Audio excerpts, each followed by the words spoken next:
I didn't hear anything either. That's why I'm curious. Oh wait, I heard my voice.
Slowly, the morning sun rises. We open to a coastal town, a sea-based village slowly rising as the evening darkness fades to a blue sky. The chimneys from homes start to let off smoke as the inhabitants start to wake up, begin their morning routines. There's a ship in port, the Jewel of the West. It's a rugged seafaring vessel and has weighed its anchor here. Slowly, the citizens of the small town start to wake up and leave their homes. While they appear monstrous to us humans, in this world, they are its inhabitants. These creatures are Pokemon. These kind monsters have learned to harness magic and metals alongside their natural abilities. Recently, technology has begun to advance rapidly. Its inhabitants are spreading more and more.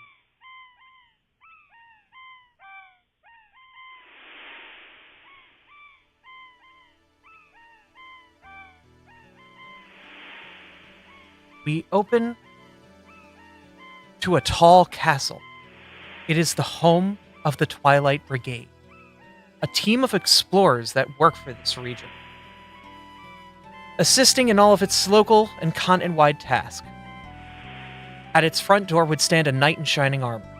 This taller-than-average Pokemon, a Lucario, would be fastening his sword and shield to his equipment, slowly getting the last of his things. His gear equipped, and his bag on his shoulder. A Zoroark, fox-like Pokemon, would round the corner, his claws scraping against the stonework as he looks to the Lucario. "You're heading out? And you didn't tell me! Artie, come on, man, take me with you!" He impatiently taps his claws against the stonework as the Lucario turns to acknowledge him. Can't do it, my friend. This mission's a solo one. Oh, come on! Was this from the Alakazam, dude? Yeah. No, it wasn't. But I gotta go. My boat leaves soon. I pack my stuff. Come on, man. Alright. The Zoroark would have his hair hang low and walk away. And as things turn, we move to another scene. Slowly, more and more. We head over to another part of town. The local inn, where a group of Pokemon would be just finishing breakfast. At a long table, 3 Pokemon could be seen.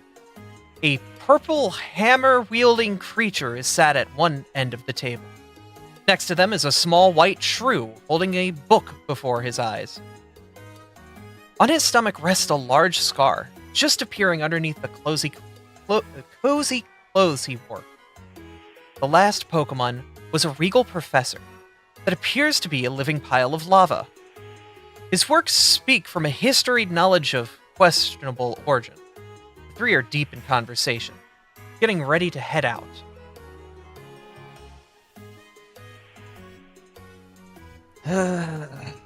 I swear, every time I look at this thing, it just gives me a headache. The Snow Shrew closes the book and just slams it on the table, just starts picking away at what's left of his food with his fork. If it gives you a headache so much, then just put it away. Magic is... I swear, I mean, physical prowess is one thing, but you can't just expect to smash your way out of every problem you encounter. Not every problem is a nail you can hammer down. I don't know, when you got a hammer this size, everything looks like a nail, okay? Come on. Professor, at least be the tiebreaker here. There has to be a balance, right? Well, yes, there does have to be a balance. It reminds me of the time back when I was in university protecting my dissertation. I was doing my report about the differences between the material composition of rock-type Pokemon versus the rock materials from the areas they came from. When I initially submitted the dissertation, before even starting any of my research, they accused me of just using this as an attempt to attack people. That was a headache. Is, no. is this gonna be about the rocks from outer space again, sir? No, this is a completely separate bit of research. Uh-huh. Volna, you have, I'm sure, smashed rocks before. Only to get to the metal in them, yes. Yes, and I'm sure, being you, that you've gotten into your fair bit of scuffles with, I'm sure, some rock-type Pokemon. I feel like I should take offense to that, but you're correct, unfortunately. Now, which was easier to break, the rocks or the rock Pokemon? No comment. Exactly.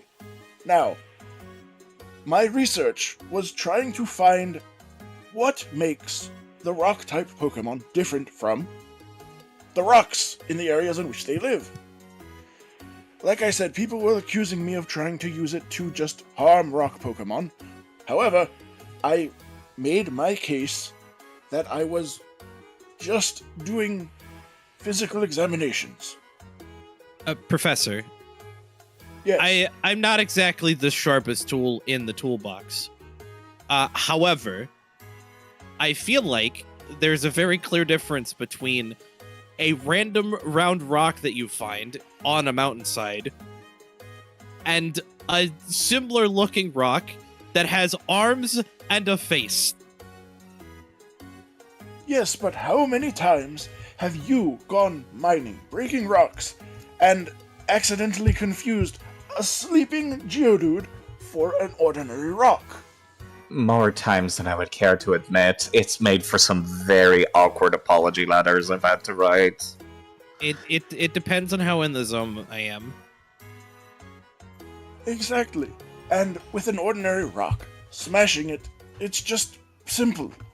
But if you accidentally hit a rock type, they wake up, they're upset, they're hurt, but they're not demolished. Uh-huh. And all I wanted to do was examine the chemical makeup of rocks from a rock-type Pokemon's homeland and compare it to consensually given samples. Samples, huh? Anyways, that's probably a story that I will tell on the ship. I believe we're sailing out tomorrow for the Steel Continent, correct? Yes, I recall we started. I thought it was later today. I guess the sun is going to rise soon. Unless it already has. Oh, Lord. If I recall correctly, me and the professor, we started off on this journey because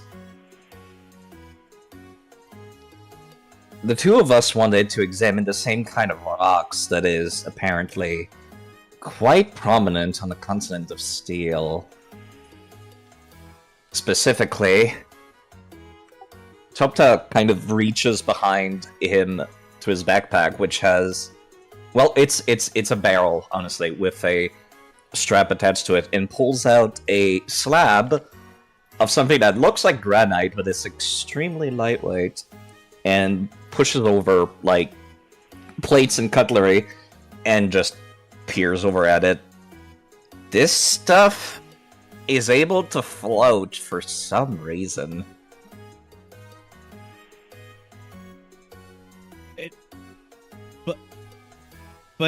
But it's a rock? It's a rock. I didn't know rocks could float. Rocks normally can't float, not even rock Pokemon.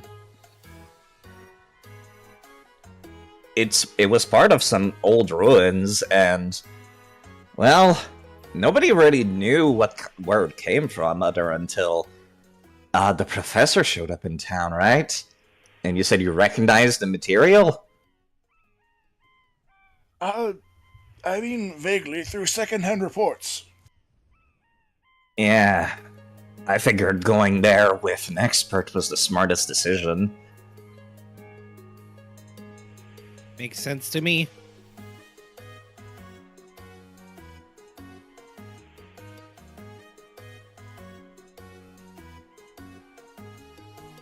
As the conversation continues, it attracts the attention of a passerby.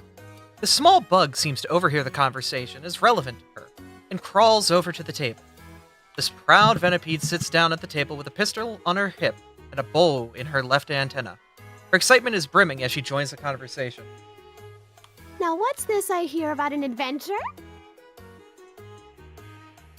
Something like that. Who are you? Me? No, you don't need to worry about me, but I couldn't help but overhear what you were talking about. Something about going on a grand adventure, traveling out of this place. It sounds all too exciting even for someone like me, so pardon me if I was eavesdropping if just a hair. Yes, we're going on a expedition for research at the continent of Steel. I am uncertain as to if you read newspapers or other news information sources, but it has been a somewhat recent discovery. Oh, something brand new. Of course I keep up to those things like that. An excuse to get out of here. It sounds great. It sounds so good to go to somewhere new and exciting and adventurous. Her eyes are practically sparkling with excitement. I agree with you. A correction. Those two are going for research. I'm going to stake my own claim into the world. Find my own path. Aren't you researching blacksmithing? Topta says, leaning on his hands, clearly looking a little, pretend bored. It's not research. Research involves books and is boring. My work is practical. Practical, you say? You wouldn't happen to need any extra muscle in that sense, would you? Not muscles we don't know the name of. Oh, where are my manners? Sorry. The name's Saphira. It's nice to meet you. Topta the snowshrew here. We're already a little far from home, the three of us. We're from the Mist Continent. Technically, we're already halfway through this adventure. Wow. You're really far from home compared to me. It's been a time. I can only imagine so, but it just sounds so good. And I've needed an excuse to go somewhere and share my message with people. And if not, learn a bit about the world outside of my home. Your message? Yeah, my message as an artiste, of course! Artiste? I believe that's just a fancy way of saying artist. She holds up a spray bottle and seems way too proud of herself than she actually should be. Why, I just want to spread my art to those around the world and learn more about it. And to hone my skills, obviously. I mean, what else would I want to do with my time?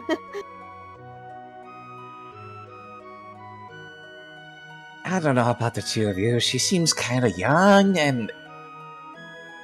I mean... Yes, but the young are perfect for education. They haven't fully developed their minds. They're making new neural pathways. This would be an excellent opportunity for her to be able to learn. I don't know why you're talking like we have a choice in the matter. She could have a ticket to be on the same boat as us.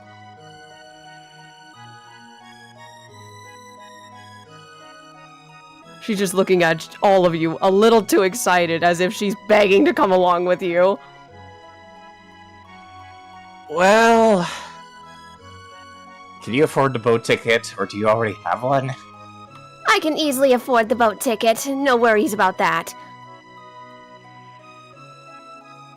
Well, that's excellent. I believe it would be great for you to join us on this educational expedition. I apologize for not introducing myself before. I am Professor Ignatius Crust. The pleasure is all mine to meet you, Professor. I don't think Volna has introduced themselves yet. Nudge, nudge. Sorry. Too busy thinking about daggers and swords. Hi, Saphira. I'm Volna Yaradin. I'm a apprentice blacksmith. Oh, well, it's nice to meet you too, Volna. Well, there's no doubt that the boat will be leaving soon. I recall they said something about the crack of dawn or hacking the dot. I'm still not used to the dialect on this continent. The accent is dreadful. Any rate, we probably should get going, shouldn't we? Yeah, I'm starting to see some sun rays peek up through the door of the inn, so we should go. Besides, if we get there faster, we'll be first aboard anyway. I don't think that's super important, but you do you, I guess. Alright, terrible pun makers, let's rock.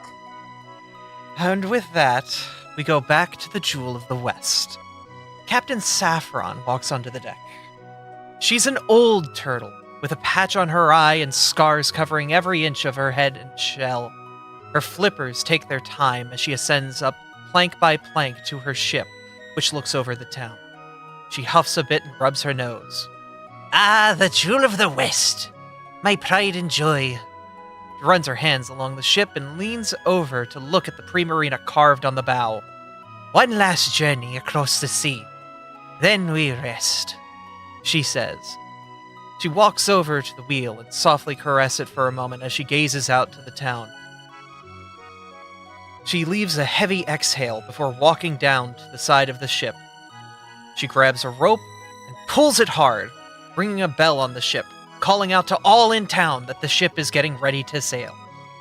The crew would slowly make their way out from the underside of the ship, each member trudging along as they begin to man their stations. Others begin hauling large crates and barrels to and from the ship. From the crew of 16, 3 of them stand out. First mate, William Scholl, has been Captain Saffron's assistant for the better part of a decade. He's a war turtle, and at one time he idolized her, but now he respects her. Once this journey is over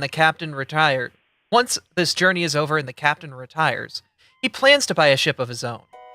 He writes constantly about it in his journal. Not just notes and inventory, but snippets of stories for him to script out when he finally does get home. Next would be Private Ricky.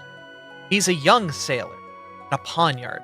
His inexperience, aside from his fascination with his steel body, has earned him the nickname Shiny. As if he were any more green, well, he'd be shiny. Last was the most energetic of the bunch. A small purple pile of goo made her way down the planks. She gave a big yawn and gave a "Good morning" before grabbing a rope and getting to work. Private Jane loved her job, though she really didn't understand it most of the time. At this point, let's head to the first scene as our characters begin to arrive at the ship.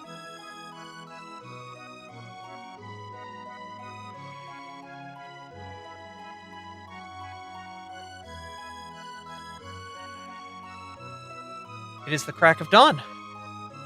Who will be the first to arrive at the ship? We could roll for it. Go for it. We'll have everyone roll a d20, and whoever gets highest is the first down. one there.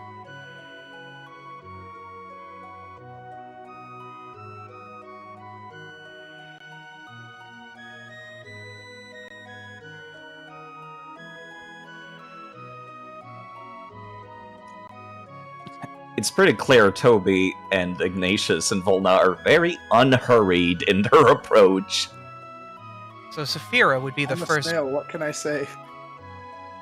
Yep. So Saphira Oops, would be the okay. first one to arrive, basically sprinting to the boat ahead of the group. Saphira, would you like to approach? Yes, I would. She's practically skittering. You can hear her little feet going across the wood. Slowly behind her is the knight in shining armor, Artomis. he's just gonna mainly adjust his backpack, make sure nothing's loose or about ready to like fall out and everything, and just look around the town he's known for a long time and just kind of smile. Toby, Volna, and Kane, the three of you are probably walking alongside each other and conversing as you approach the last of the group of 5. Yeah, that's about right. If all of you would like to approach, the captain is standing there next to William. William checking the itinerary of things as various crew members board and unboard the ship, carrying goods with them. Yes, it's right. No, that's going to Peridot. No, take that back. You lot, are you our passengers? Aye. We got Yes? tickets. If you've got a ticket, then you can just go on up. Let me see it real quick. Rip it in half. Take it on your way. If you need to buy a ticket, have 5 silver ready.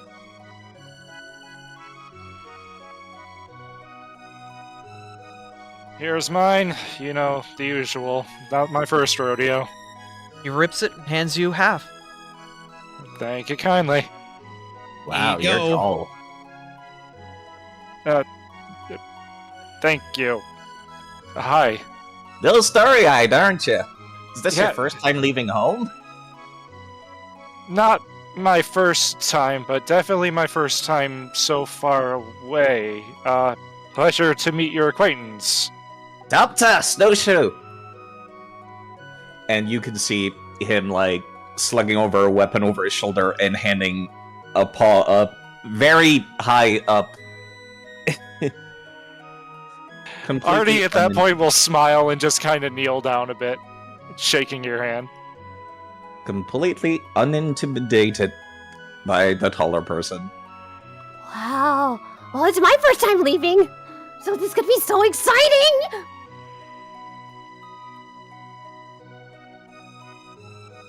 Alright. Slowly, William will get your tickets, rip them in half, one by one by one. And then finally, he will look down at you, Saphira. Hey, you got a ticket? Or you buying one? I'm buying one, but I think I left my silver at home. All I have are gold pieces. 'Tis fine, 'tis fine. You know what the exchange rate is. 10 silver is 1 gold, so give me a gold and I'll give you 5 silver. Oh, okay. Saphir will happily take a gold out of her bag and hand it over. He will hand you back 5 silver and a ripped ticket. Thank you so kindly. Oh, this is gonna be so exciting! Alright, when you're ready, you guys should be able to walk aboard the ship. They will begin to undock and get ready to set sail for the seas.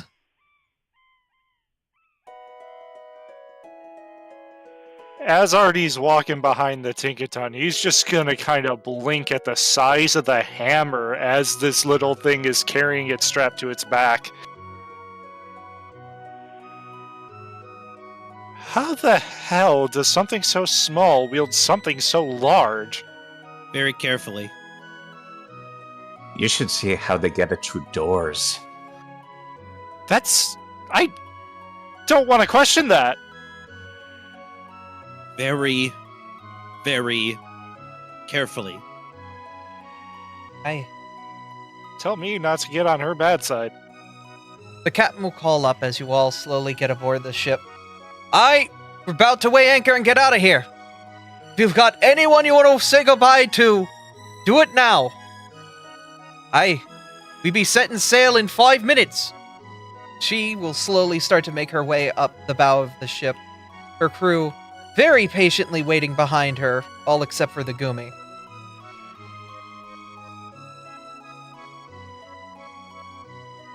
One by one, they slowly board. She will call out to the 5 of you. Aye, you are going to follow Green. You are going to follow Shiny. He's going to take you down. That is the bishop.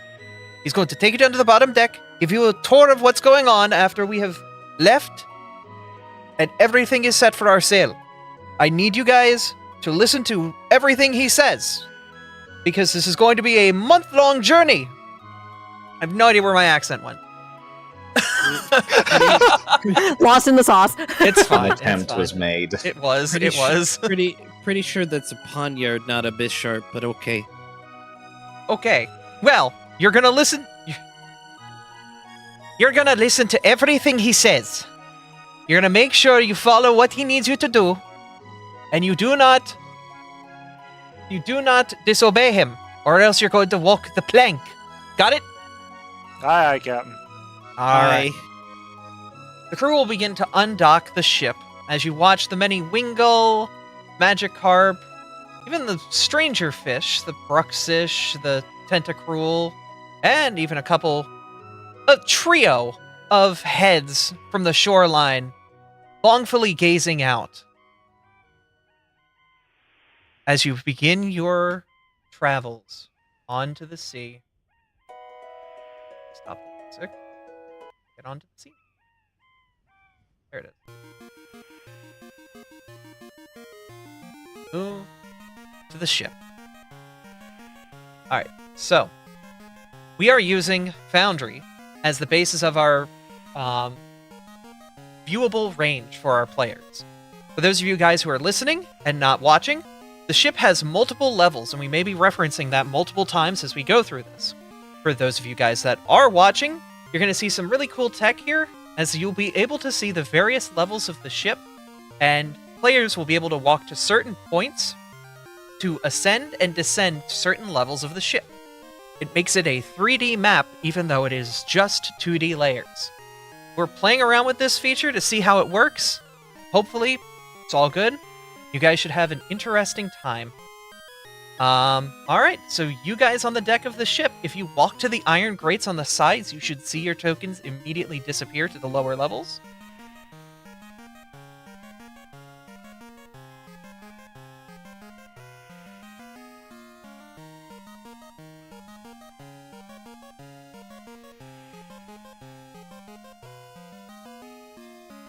And as you continue to descend, you should see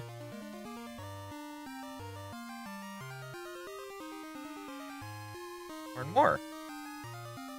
Where did that poniard get off to? He leads. Oh, he's in the basement currently. Let me go find his token. All the way down here, Volna. That All are the way in the hall. yours as well. Jux and I'm already here.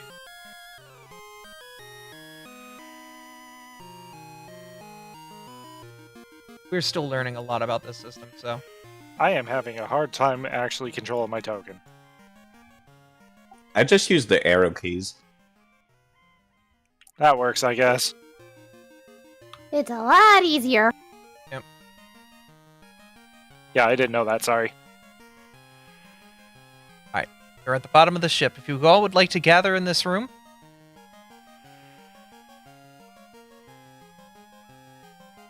Wonderful.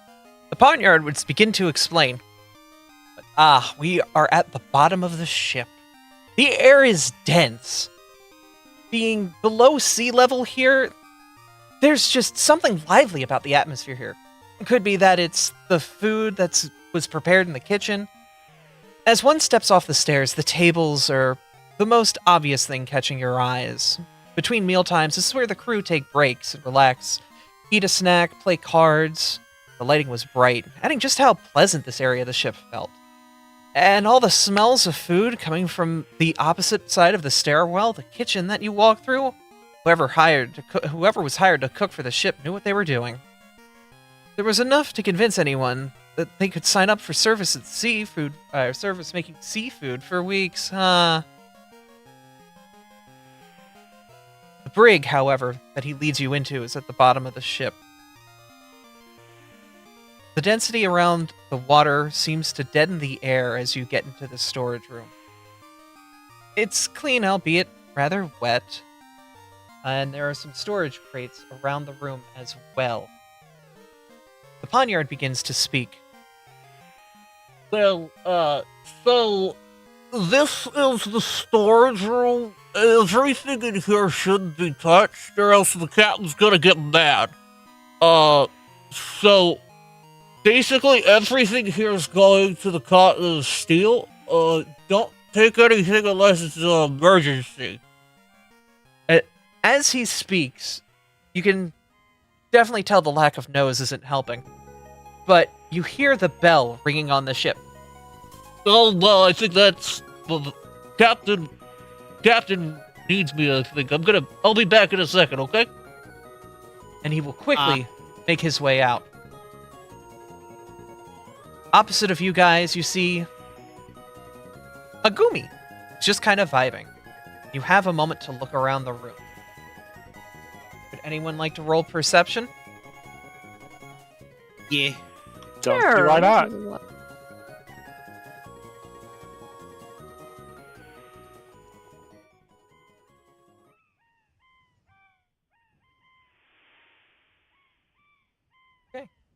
Else has rolled perception. Hang on, where's my perception roll?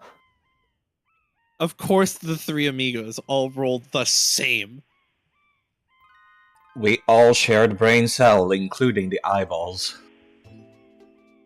Like, even with different modifiers and everything, we got the same result.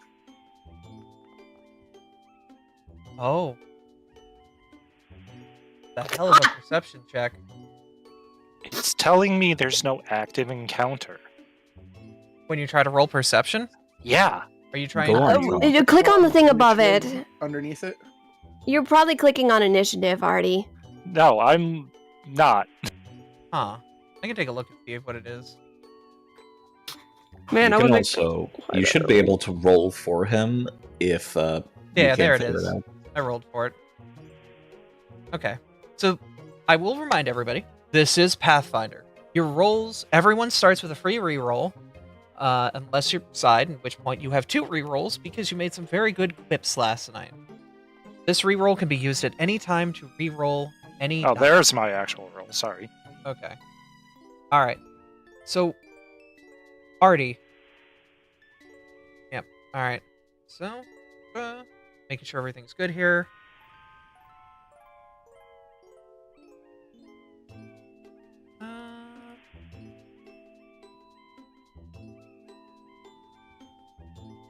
Hi, Assistant DM coming in here. I think I do want to point out, Abra, that the viewer cam is a bit funky. The viewer cam's a At bit the moment. funky. I can try to fix it.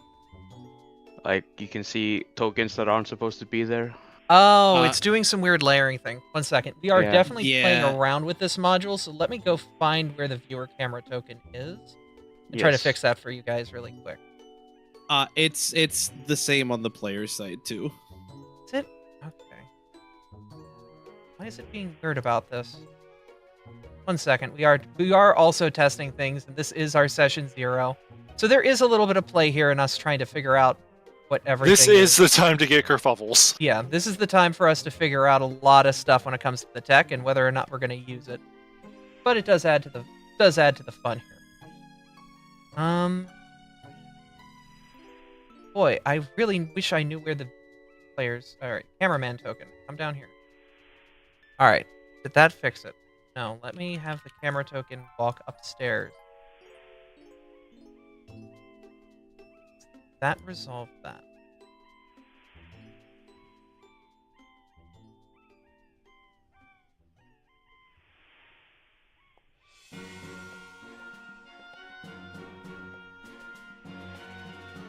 Strange.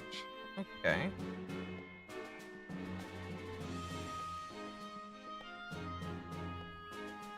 Huh. Did you guys hear something? I'm Nah, must have been my imagination.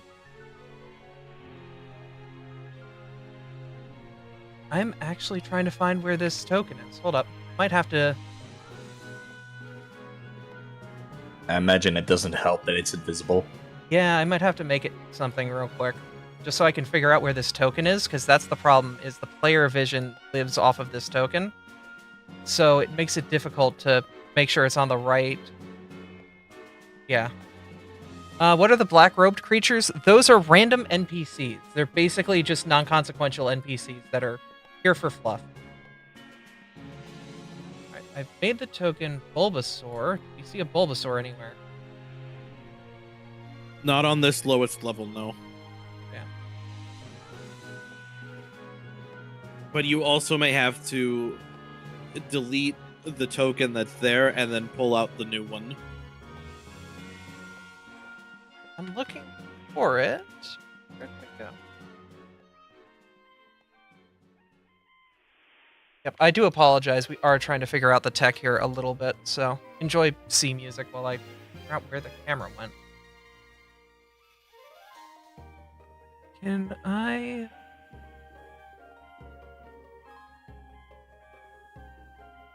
Can you right-click it in the actor list and, like, pan camera to the thing? No. If I double-click it, it doesn't do anything.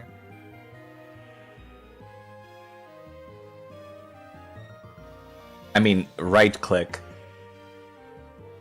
No, if I right-click, it doesn't give me that option either. Shame. I was kind of hoping it would. Yeah.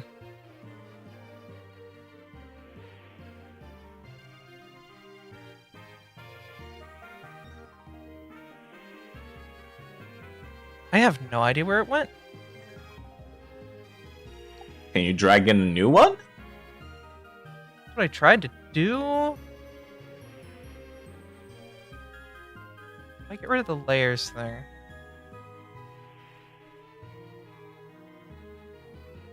Oh, I have grabbed the wrong layer.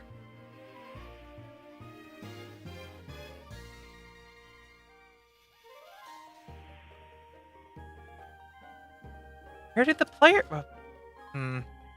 Okay, might have to do this a little bit more sequentially then. So I'm just going to get rid of all of these extra tokens that aren't relevant to the layer right now and just drag everybody off to the side who is relevant.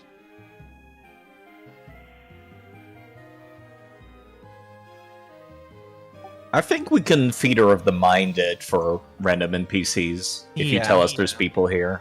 Yep, that's pretty much what I'm going to have to do. Just making sure... Oh, there it was. It was underneath our the whole time. Lamau. There it goes. Okay. It is properly updated. Now we can continue. I apologize about that.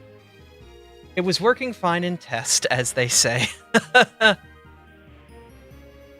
Artie, you sense an aura unlike anything you're used to. It shines vibrantly and strangely, pulsing brightly. It strengthens and suggests several life forces. One plate.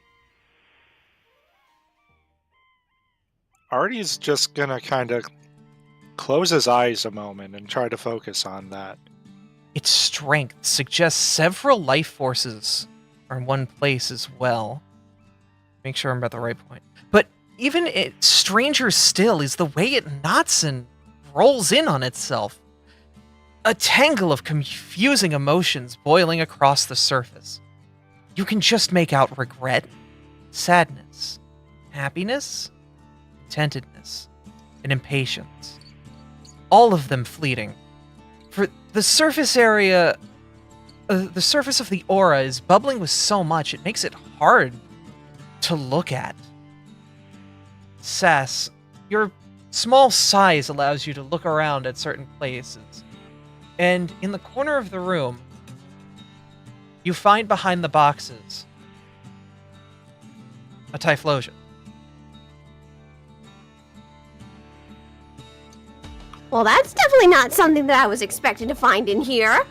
Saphir would say as she scampers over, following her senses and instincts.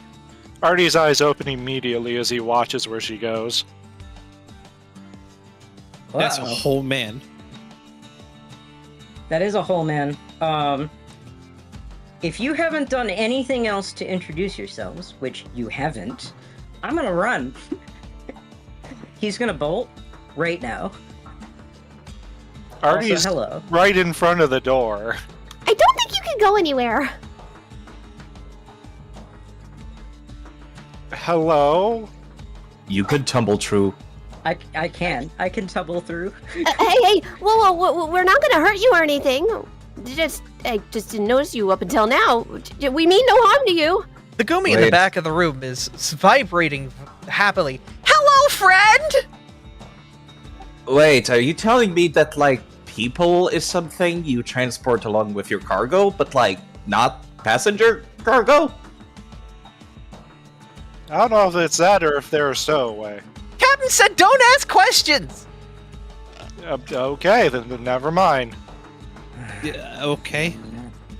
Fine. I don't think you're supposed to be here, big guy. I can't move me. Oh. Can you put me in the room proper? And also, I can't move me. Yeah, you See, can you move now? It says you are the owner of the token. There we go. Yep. Okay, cool. It's probably Yeah, because that you was were on fine. crates. Maybe. Yeah. Ugh. Now, I do believe that there is need for introduction. My name is Professor Ignatius Crust.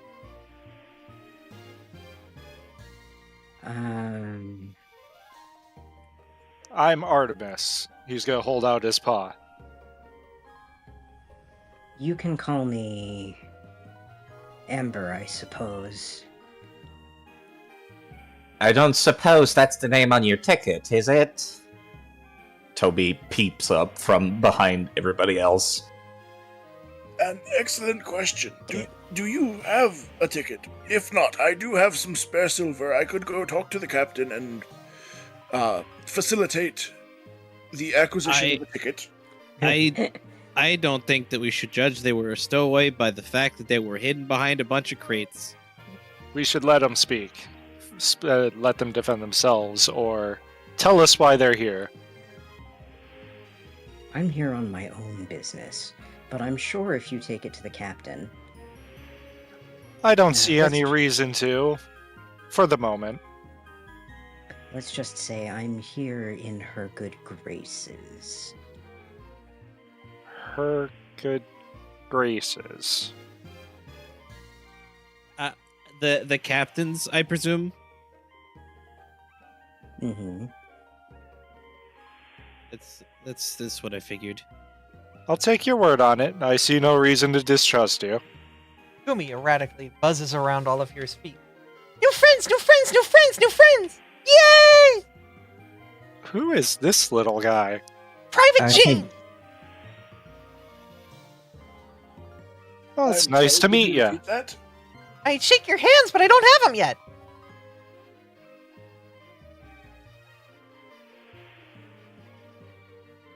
So, you Instead, guys... Artie just gives him a headbat. Ah! Aw. So, you guys... I'm not allowed to ask questions. The captain says I can't ask questions. But, you guys can ask questions. I'll give you guys shiny stuff if you guys go get my broom back. Wait, what? Broom? Your broom? I swapped the poop deck. Oh. Power With what hands? Yes, that was going to be my question. Power just flickered here. Hold on. That Oh, was shit. scary for a second. No. Still have internet. Okay. That was a little spooky, but hopefully everything's good. Woo! Spooky season. If the power drops, we'll be back. Don't worry. She says, "No! I put it in my mouth!" But you also track.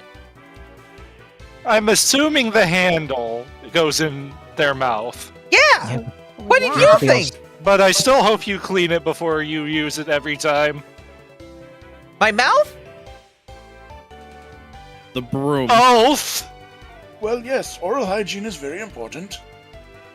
Yeah! But I think you people are kind of forgetting something very important. Toby gestures to the trail of slime from behind the Gumi. That's fair. It's okay. He does a good job. yeah! So, Private Shiny's got it. Alright, well, let's go get your broom then? Go get it from Shiny. He's got my broom. I mean, Yeah. he went up deck to go talk to the captain because apparently she needed him, I think. No, he's a slacker. So he just left us to sit here. Yeah. Well, that's rude. Okay. Very honestly. Let me out. Let me out. Why would you leave a little back here. I'm not a kid, I'm 37! What, you, me?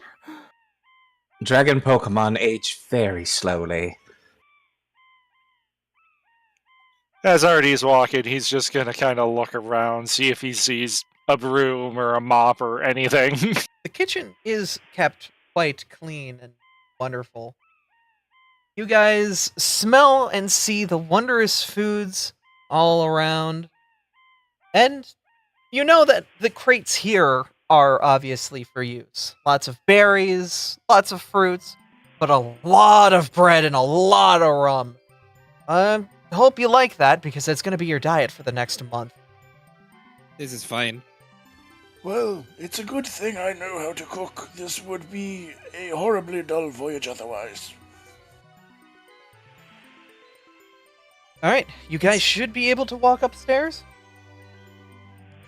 It's better There's than it there's looks. stairs right here. Is it now? I imagine you would have a lot of experience tasting the food back there, sitting in the boxes that contain them. Excuse you. I'm under instructions not to make a fuss. Come Hope he on. just squints harder than he already Come was. on, be nice to them. Let's That's not very hassle- nice. Let's not hassle them. They were here before us. Right.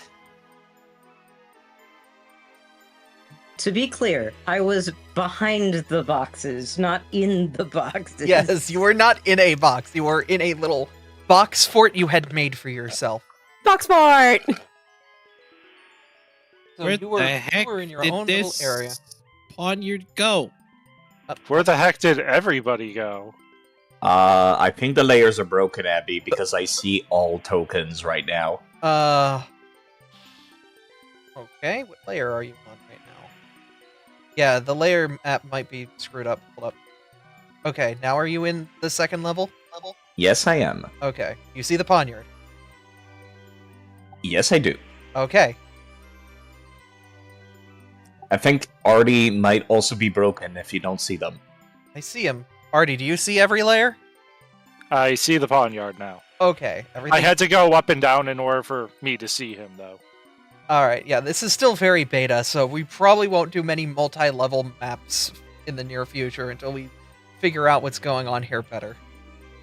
But this was a... It's a new system. We're playing with it. Yeah, no, Foundry's new to almost all of us, so we're learning a lot of new things here.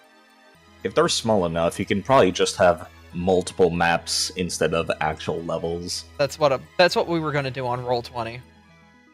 Was just multiple maps and you went from level to level on a big sheet. But yes, just under the deck of the ship, hammocks could be seen down the middle. There's a wall separating two lines down the middle, both lengthwise and crosswise. It separates them into haphazard rooms of 4 hammocks each, with the rooms closer to the bottom of the deck. But the 2 back rooms have double-stacked hammocks for a total of 24. A little extra to house the whole crew as well as its passengers. Along each wall of the ship were several portholes where cannons would be mounted, or spawned, in the event the ship had to fend off an attack. Near each cannon were boxes filled to the brim with cannonballs and bags of gunpowder. At the rear of the ship was a large number of boxes filled with lumber for quick patching the holes of the ship, as well as a couple lit lanterns hung around the area through the hold. The sun filtering through the grates above as well helped keep the area lit. It was rather bright and easy to see, without being blinded like up above. Here you find Private Ricky, currently unrolling 6 hammocks as he looks over to you guys. Oh, sorry about that. The captain wanted to make sure you guys were set up with your room. Yeah, Why do I not believe you? rooms. Look, it's a boat. You get what you pay for. He continues to use his blade hands to unroll each hammock and then slam it into place as best he can. I'm gonna just start assisting him, helping him, like, actually put the hammocks in place. This side's the boys' side. The other side's the girls' side. Oh, you guys have 5 boys. I think. I don't know. What's Four. that supposed to mean? I don't know how to tell one pile of goo from another. I'm sorry. He looks You're over. talking He looks to the over to the professor. professor. Oh, Are you a girl goo or a guy goo? I am a I Professor okay hasn't with- had to think on this one. I'm okay with they them goos too. I am We're very progressive on this masculine. ship. I am more masculine, but I am close to the middle, I suppose. I mean, I could try to get a fifth one on this side if unless somebody's unless your bug friend's okay with other people sleeping like in hammocks next to her. Honestly, I'm used to sleeping on my own anyway, so I don't really care. Okay, it doesn't matter. No gender on this ship. Yeah. He runs around very, very enthusiastically, dropping the hammock that he was in the middle of setting up. So, did you guys need the rest of the tour? Because it's just this and the top side, which you saw. I think we can figure things out. Okay, good. So why y'all standing around me? We're looking for a broom You that we were told that you have. Look, if it's from Private Jane, I need to sit with her because she stole my berries and didn't say thank you when she ate them. And this is my way of being like, hey, that's not cool when someone takes your stuff. But she's like, no, it's hide and seek. I put it in my mouth. I'm like, I don't want to eat that anymore. it's still not right to steal something of somebody else's. Especially if they need it to do their job. I needed food to survive. I need nothing but bread for a week. I earned that dessert. We'll have a talk with them about it, but Okay, fine. If you want, what we can do is I'll do another trade. Upstairs, Mr. Scholl has a set of keys for me to get to the storage closet. He keeps saying he's gonna give me one, but he never does because he keeps getting pulled away. If you get me the keys to where I want to keep my broom and keep it locked up, and I will even share one of the keys with Jane. If you get me those keys, then I will give back her broom.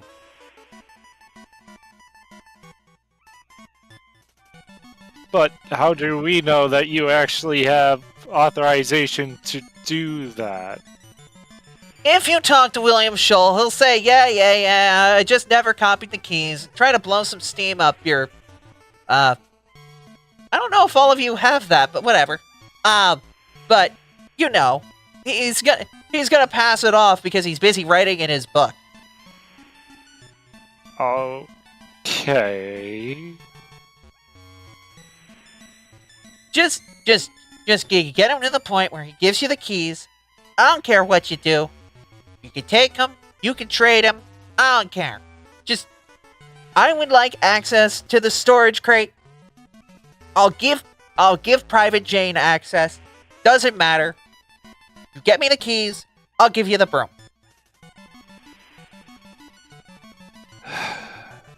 Anybody else have any interjections? Well, I got nothing.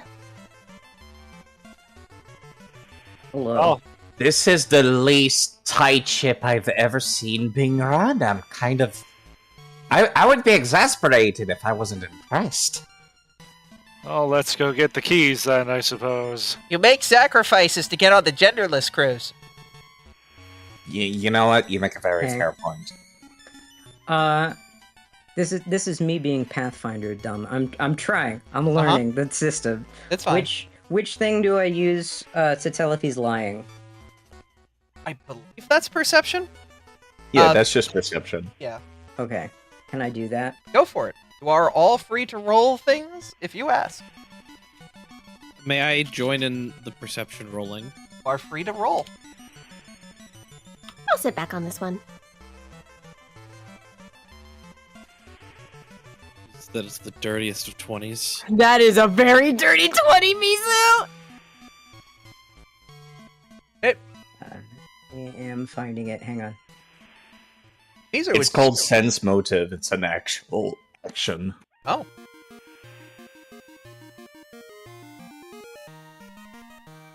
Should be in your list then. Isn't sense motive D&D? No, I just put it in chat.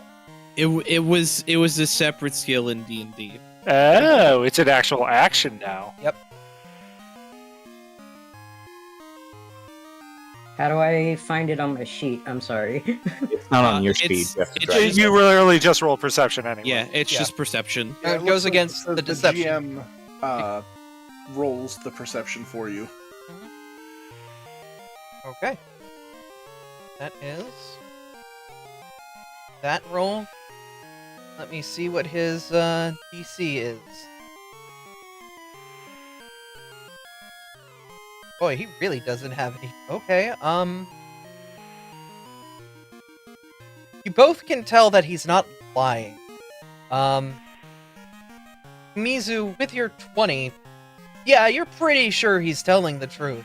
He just kind of looks at you, doesn't really give off any visual signs that he's uncomfortable with this conversation.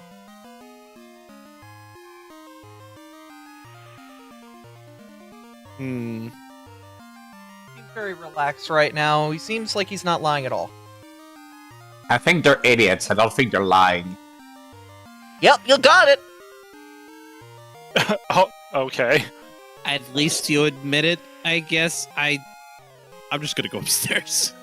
My friend. Yeah, let's just go normally get it these is tactful keys. To, not I say that agree. out loud. Man, this is what adulting is like. I'm not supposed to go up there. You guys have fun.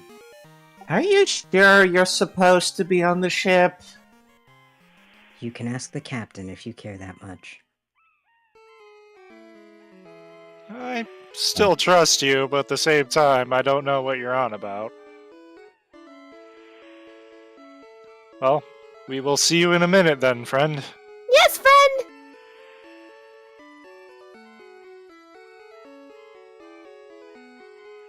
Toby kind of comes up to Volnine and is just like, I'm just about ready to start smacking things. What about you? Like you even have to ask that question. We'll refrain. For now.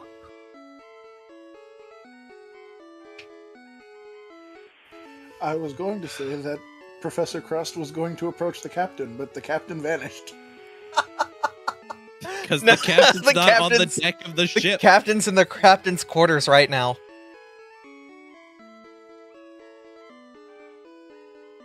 The ship is being manned, I guess piloted, sailed, currently by one of the NPC crewmen that were supposed to be here, but unfortunately the level system.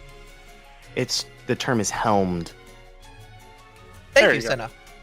Oh, let me make sure I introduce them. We have wonderful assistant DMs for this campaign as well.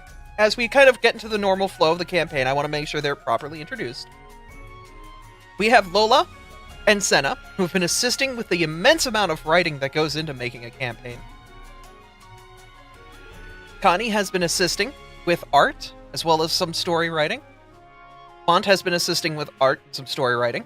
And Abra was brought onto the team to assist with the various music and ambience you guys are experiencing right now.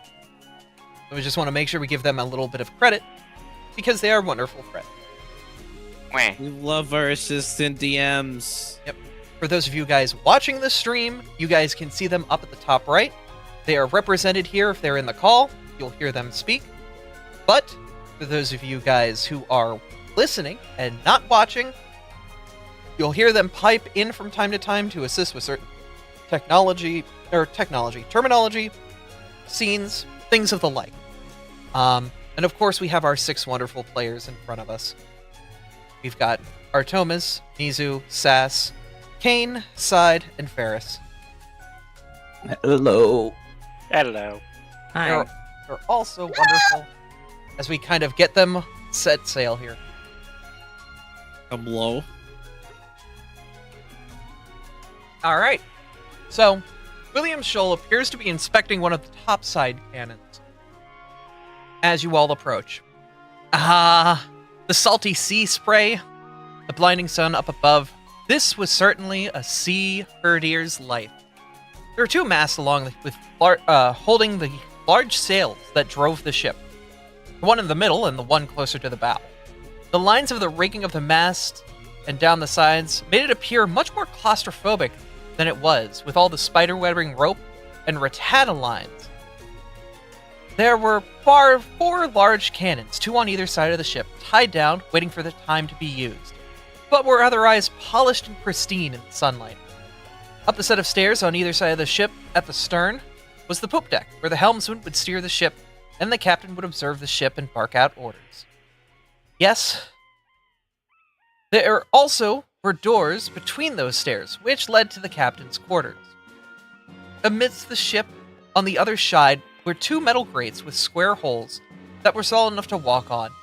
Otherwise, these metal grates covered the stairs that led you deeper into the ship. Bow of the ship, there was another set of stairs to a raised deck. There, viewers could look out into the sea. The stairs were in the middle, and on either side of the 2 stairs, there were doors that led to a tiny room. Legend has it that crew members would hide out there and escape from work, and instead gamble with one another.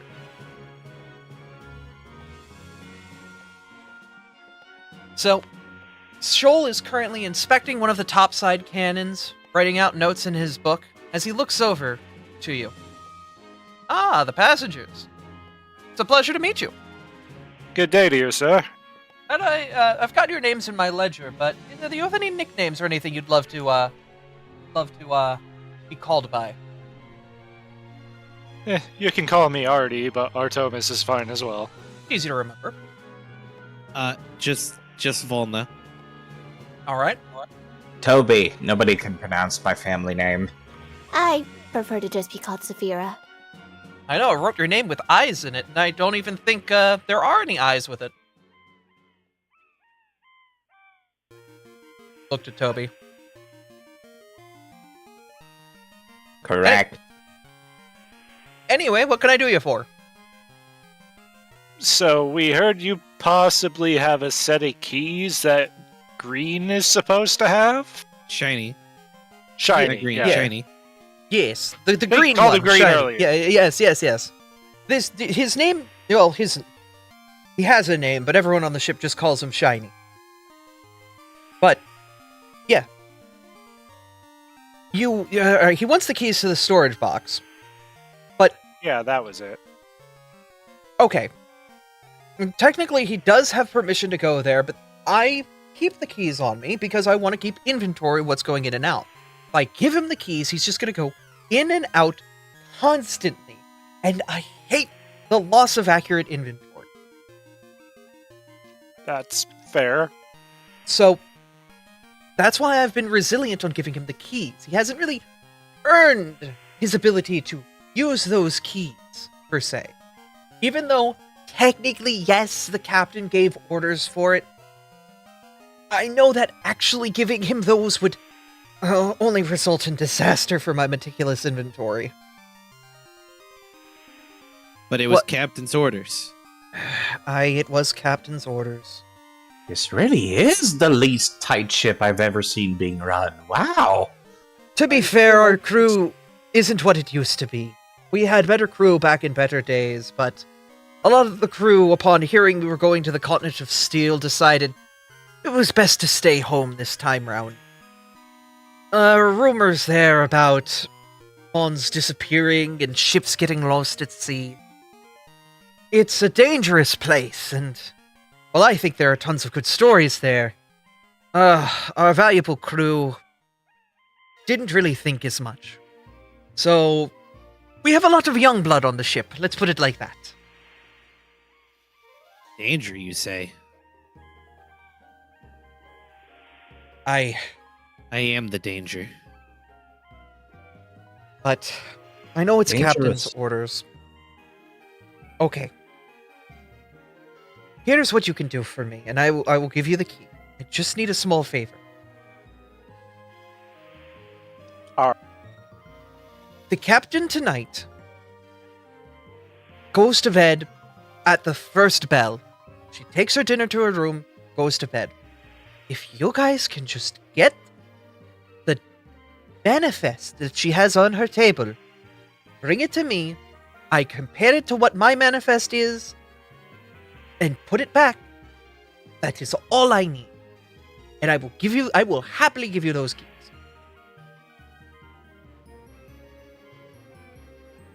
Why do you need to compare to her manifest? Have you heard her talk?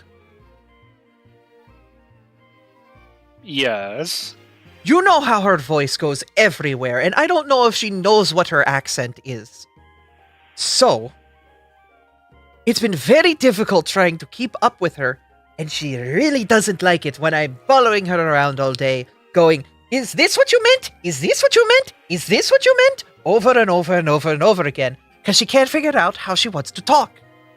I think she might be losing. But I just want to make sure my manifest is her manifest. And she does not like doing the comparing of notes. Why do you even have two different manifests? If you think the captain's speaking is bad, you should see her writing. Her speaking was fine. I don't understand. She has a pretty thick accent, I suppose.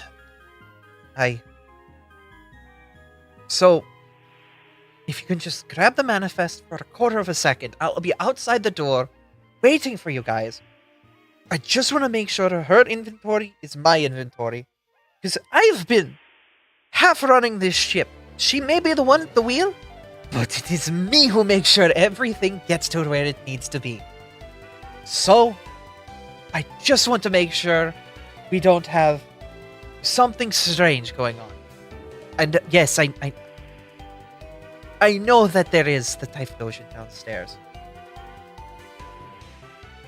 Yeah, what about him? Toby immediately raises an eyebrow. Friend of the captain's. That's all I've been told. Alright. Didn't even pay for a ticket, but whatever. It's fine. Captain says he's a friend, so he's a friend. Also, did Shiny even tell you like what your roles and responsibilities were on this ship were? No. We Not paid really for a elaborate, ticket. No. Basically, if we need assistance and ask you guys, just simply ask you, try to help as best you can. And when you guys are doing your thing, walking around, just keep an eye out for things. Help us out. Finally, the last thing you need to know, if something does attack the ship, we just need you guys to assist in its defense. Our crew here, as I said, isn't what it used to be. While we used to be good at defending ourselves against the scourge of the sea, unfortunately, we may need to ask on your assistance on this one, if we do get attacked. Like pirates, or are we talking about Well, there are wild different pirates? water Pokemon that might see this as impeding in their territory. Right. I forget not everyone is civilized. Unfortunately, not all of us have come to the guise of civilization, because there are very much many water Pokemon. You can see that there are fish that are following us that are curious. Yes, the palfins and whatnot, or whatever they're called. I don't keep up with the Numans. But you know, there are Wingull that have been following the ship. I don't know if they're smart like you and I are. Maybe. I don't know. They're just following the ship like they used to back in the old days. And I don't ask questions if I really don't want to. I You don't know, want to know that's the fair. answers. It's one of the things that I don't really question, you know?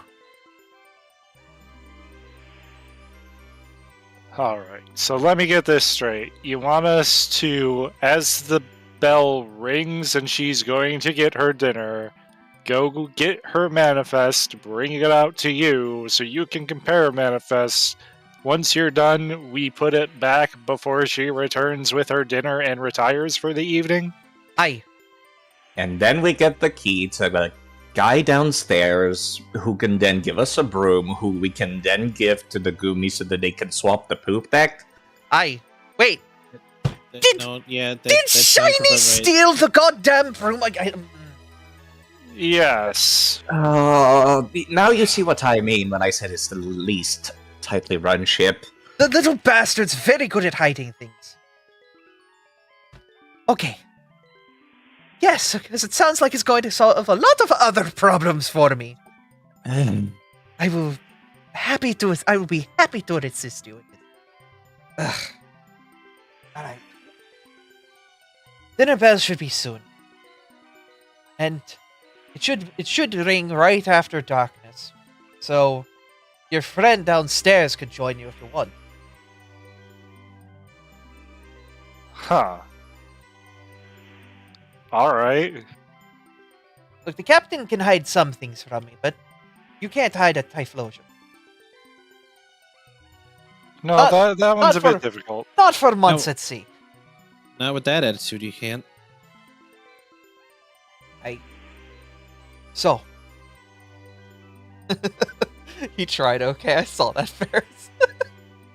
Alright. At that, time passes. Things move forward. As all 6 of you, if you wish, gather at the captain's quarters. Sure. The professor has an idea. Alright? Oh lord. Oh, Here we God. go. We all The have professor ideas. is going to go down and try to help out in the kitchen. Okay.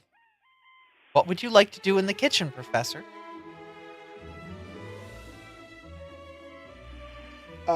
When the captain comes to get her food from, I assume, the kitchen, just strike up conversation and try to distract and delay the captain a little bit. Okay. I will need your diplomacy to see how long you delay them. Hold up, I got an idea. I want to be on the 2nd floor real quick before we start this. Above the door or at the, with the mast, or with the, whatchamacallit? Just wherever we're going to see the captain coming upstairs. The captain will leave their quarters. Basically, from there, they will walk down through the ship, get their food, and come back up. My floors are broken again. I'm supposed to be on the bottom floor. You said a diplomacy check? Yeah, a diplomacy check will be what you want. Now where is... Alright, you're gonna be at the floor with the hammocks, correct? Or at the bottom floor with the kitchen?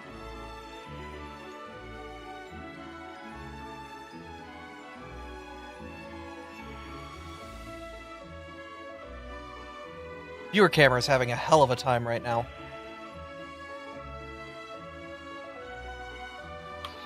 What Toby? are you Yeah, two stuff is doing? broken.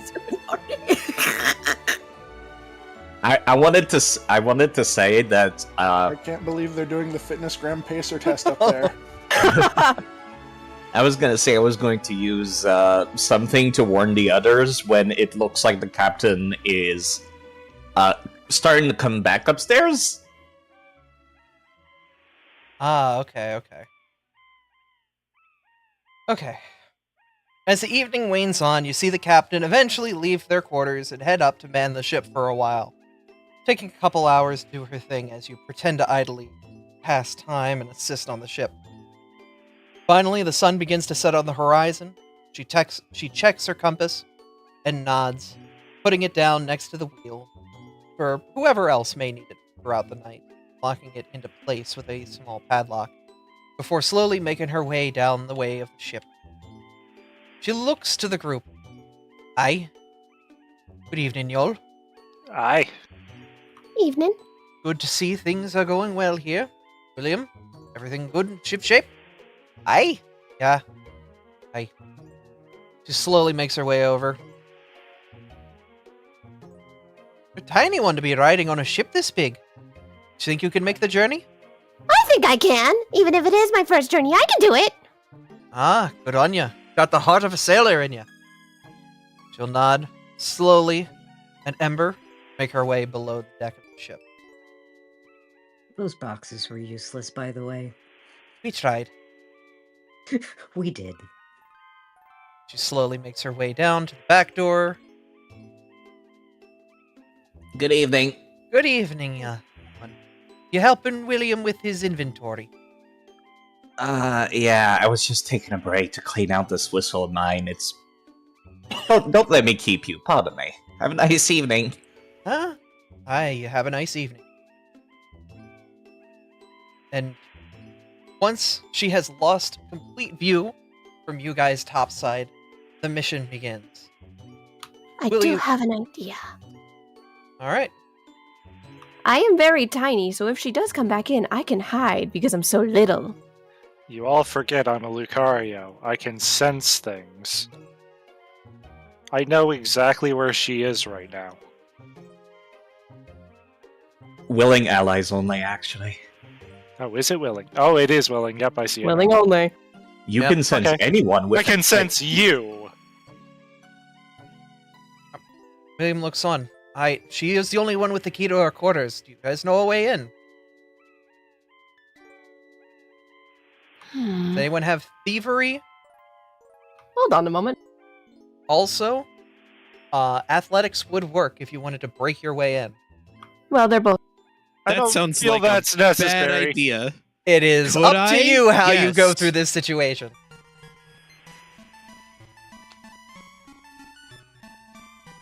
We have a certain shady friend that you people have made that might be able to help. I was just about to bring that up, actually. Oh, you need something? Was curious. How well can you open doors? Depends on how good the pay is, honestly. I have a bit of coin. What do you need into? He just kind of looks behind him over his shoulder and just kind of nudges. There. Now I know where Just the over camera is. yonder. Okay. Ignore the empty ring. That's what we're going to use as the viewer camera to try to make sure we don't And- lose it again. As Ember's walking by him, if he goes that way, Artie will have 5 silver in his hand that he passes off. Alrighty then. Thank you. Hey, you said you wanted payment for the job. I'm paying you for the job. Alright. Hey, at least that's one way to get this shady fella to respect you. All right. I know how to work. All right. When you approach the doors, you'll be sent to another scene. Yep, just like that. Alright, what do you need me to do? I would like you to roll thievery. Alrighty.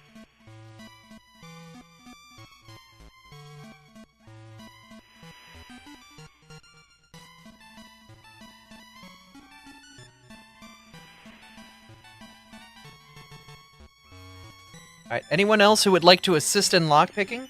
I would like you to roll thievery as well. I'd be Do happy. I don't know how circumstance works. Do I get any circumstance for this? No. No. This is just a straight thievery roll. Ooh. All right. With that, very enthusiastically, assist Sass as Ember very quickly picks the lock, and you guys are able to get inside. You see the captain's quarters. A dimly lit small room that seems to have a large map that leads off into an unexplored space on the far right side. where it seems like extra papers have been stapled on to roughly mark out the position of where you guys are going compared to our normal maps. You also see the captain's bed, as well as a dresser full of clothes and small trinkets, and finally on her desk lay a pile of books, but most importantly, the manifest, filled with text you wouldn't be able to decipher even if you were a multilingual god. At this point, let's head to the hull of the ship. I have to take the token downstairs so the people downstairs, so, you know, the viewers at home can see what's going on.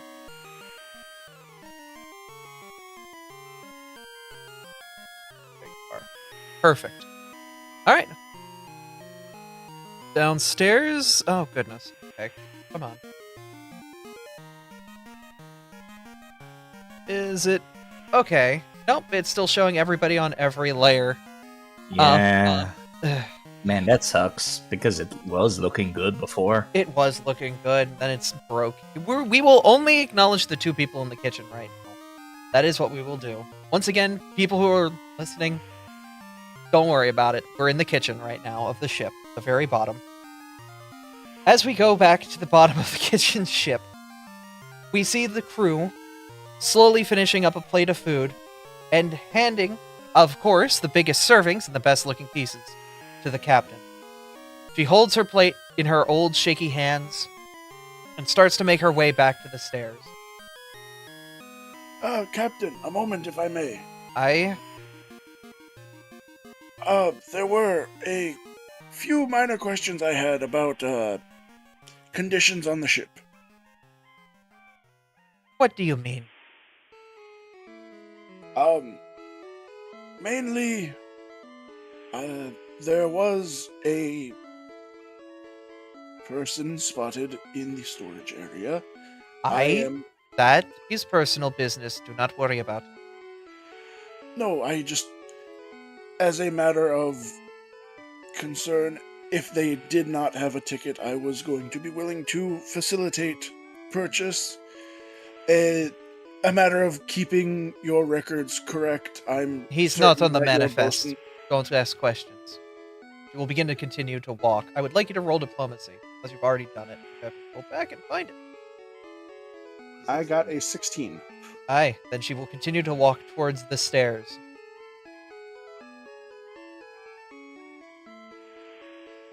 Aye. Do you have anything else for me before my food gets cold? Just a question about your bosun. Excuse me, I am not interested in talking about my bosom. Not the quartermaster. Aye? The quartermaster had some concerns about record keeping that I overheard. I apologize for eavesdropping. William will get the manifest when I am damn good and ready for him to get it. She's gonna start making her way through the benches filled with crewmen who have their food, and continue to make her way up towards the stairs. Back with the group upstairs. Let me drag the token up there. Captain has not reached the second floor yet. She is still making her way through her crew on the hull level. There we go. You guys see the book. I would say, what is the ability that could possibly allow you to sense that movement, Ember? Spirit sense. Okay. I don't know how it works. You have it written out? Let me find it. It's on... There should be a link to how it works. I can always just go and pull it out since I wrote the module. Spirit sense? Is that just a feat? The feat version of spiritual sense?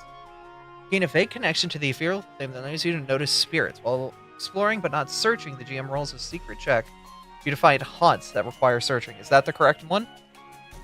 That's a feat 6. I don't think that's the We need Yes. sides. That's how spirit sense works. It's for ghosts Okay. and stuff and hiding creatures. You would not be Okay. able to sense her then. Never mind. All right, you've grabbed the book,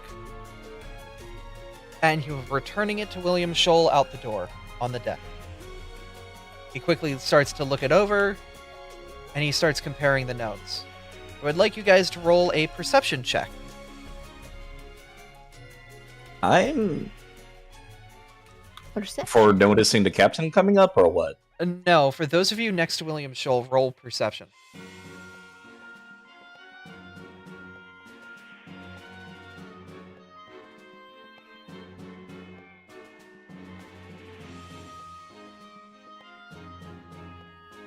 You notice William is going through each line and slowly getting through every bit of the manifest, but he has made a couple mistakes, and you're able to catch them and speed up the process. He hands you back the book. Aye, get it back in there exactly as it was. You'll notice if it's anything different. All right. Alright. Artie will place it back on the desk as he found it. Alright, at this point, we'll go back down to the hull. We'll see the captain has walked up the stairs to the second level. I would like to quickly relock the door as everybody's out. You do so as the captain walks by the ice type with her food. Very quickly as she passes by, like within the closest point in earshot, I'd like Toby to just be like, alright, I think it looks good, and blow as loudly as he possibly can inside that thing. Roll a d20.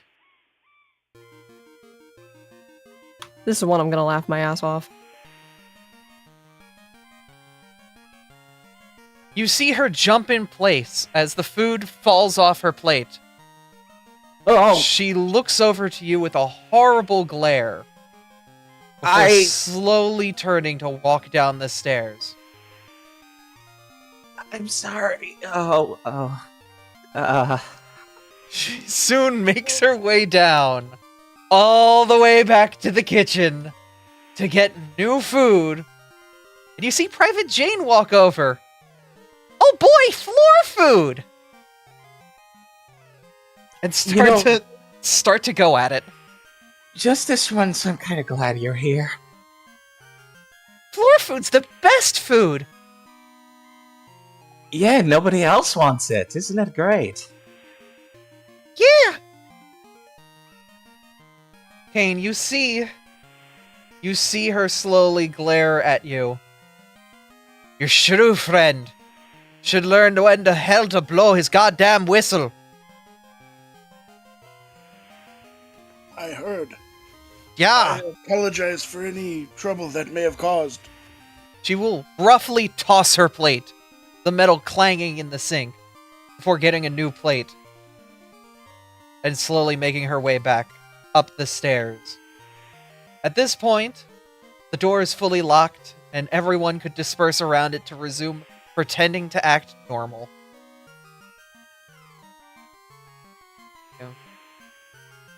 You rolled well enough on that whistle that she basically reset, giving you guys more than enough time.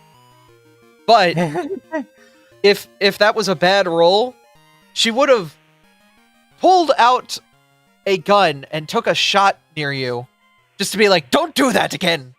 Scared.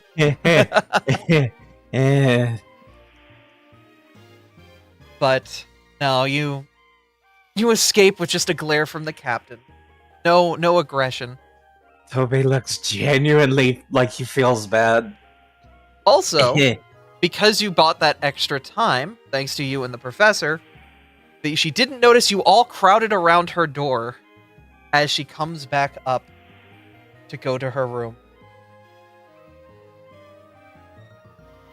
She looks to you all, gives a solemn nod before making her way to her quarters for the night. With that, William closes his little book, puts it in a bag, takes out his keys, and hands you two of them. One for the goo and one for the Private Shiny. As our deal was, as our deal is. Thank you. I- At least someone on this ship is honorable. Yeah, you can say that's harder and harder to come by in today's day and age. As it's not difficult to see that the captain's got a storied past. It's she gets certainly a crew. Let's put it like that. Well, in any case, we're going to make sure everybody gets what they need. Alright. With that, you can begin making your way back to Private Shiny, who is currently resting on one of the hammocks he rolled out earlier. Get you guys downstairs. Yeah, there we are. It's so weird because the top layer of the map is not broken, just the bottom ones for me. Yeah, it is weird. He seems to be asleep at the moment, but slowly opens an eye as he looks to you all. 10 hut, Shiny. He just kind of holds the key in front of him. Oh shoot, you got it. Cool. Alright, give me the key and I'll go grab the broom. Where is Private Jade anyway? Do you guys know where she's at? I have no clue. You can still see her at the other end. He can't see her through the wall, but you guys see her eating what appears to be a bean sausage off of the ground. She's over there. Oh, okay. I'm gonna go run and get it. You guys just wanna, I don't know. I'll just meet you there with her, I guess. I don't know. Alright. Bye! After a couple seconds, you guys all stand around Jane, who is finishing licking the sauce off the floor. I love floor food! Where did you even get this food? I bought Captain- you guys. Captain dropped it. I bought you guys sometimes by scaring the daylights out of her. Captain said might shoot him next time, I think. I am not sleeping for the rest of the voyage, by the way. Wow, I'm glad to know that not just kids can be troublemakers then. Yes, Saphira's giggling. Her bark is a bit worse than her bite. It's okay. Well, that's a good thing. I always sleep with one eye open. At least the food wasn't wasted then. As long as you're not cramping your pillow tight. Slowly, the Poniard would make his way out from the stairs and walk over, tossing the broom down to the Gumi, who beguiles in joy before immediately grabbing it in her mouth and running off. She cannot be heard as she quickly goes and runs over to her hammock, where she jostles around for a moment and comes back with a bag of gold in her mouth and spits it on the ground. She'll then dig her face into the bag of gold and start to take out each piece with her mouth. Anybody want to stop this? Yeah. Oh, right. You guys have hands. Okay, so I was going to give each of you guys 2 gold for doing this for me. Well, that's kind of you. Toby holds up his hand. No, you keep it. We barely did anything. At least my part of it. You can keep it. You blew your whistle. That was pretty good. I got floor food because of it. I insist. Volna will, ignoring Toby's insistence on not taking anything, will take out 12 gold from the bag and pass to Artie, Saphira, the professor, and Ember, and then literally shove it into Toby's hands. Yeah, okay. Just Found take gold it. pieces. And then I give you the gold? Hammer dude?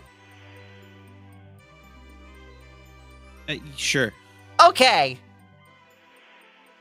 She happily goes through and trades the gold. Would anyone like to negotiate?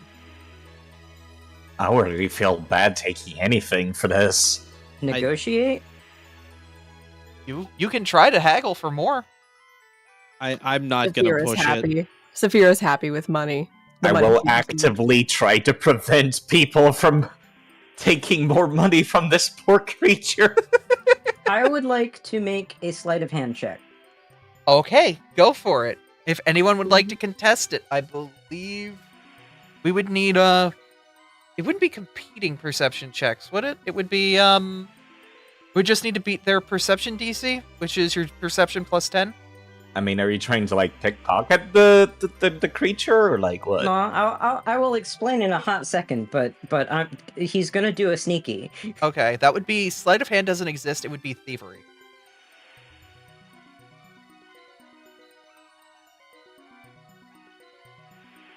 But yeah, if you would like to perform the check, go right ahead.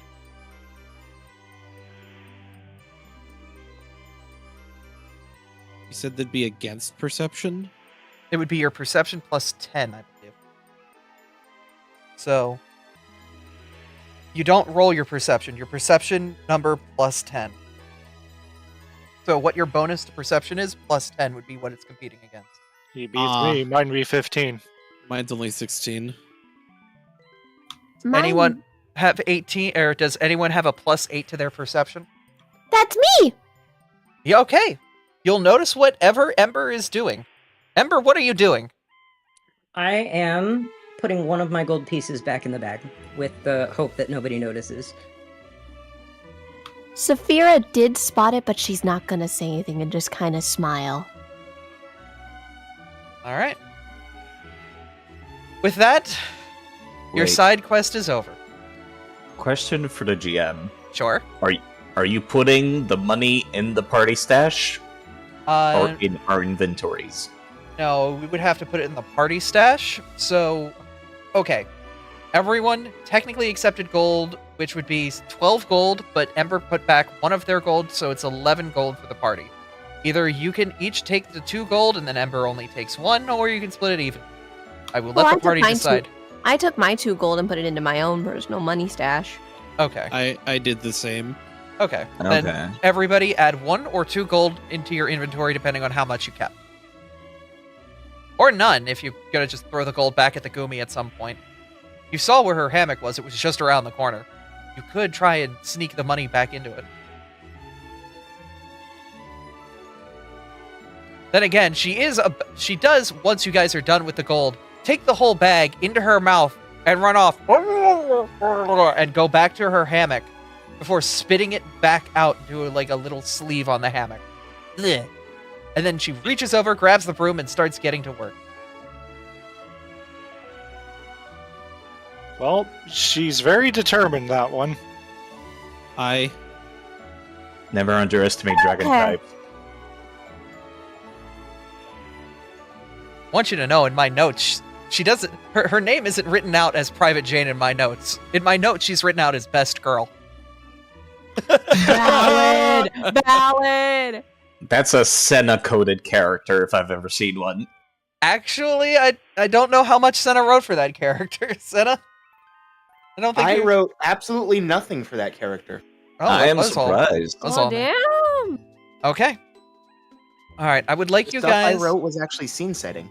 Oh, yeah. So, we're going to go top side of the ship if everyone would like to join us there. I need some fresh air after that. Alright, so what we're going to do is a series of survival and perception checks, whichever you'd like to roll, because this is going to be the part where we kind of simulate the 30 days that are going to pass on the ship. What has happened over this has been the first day. Literally, you guys just set out to sail, and this was the quest that you guys went through. As you guys go through the ship, we'll simulate 4 weeks. Basically, each week, you'll roll either perception or survival, and we'll see if anything happens. We'll also split each week into a nighttime and daytime, so there'll be 8 total rolls for each week. Alright? Alright. okay. Okay. Well, gee, I wonder I which would- one I'm gonna roll, because tired.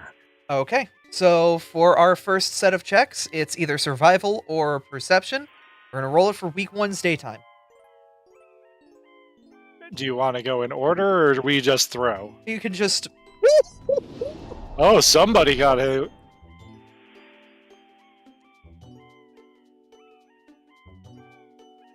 Oh, already? Ah! I'm the counteraction to your 20. No, my crit. Okay, well, that evened out to a whole lot of nothing.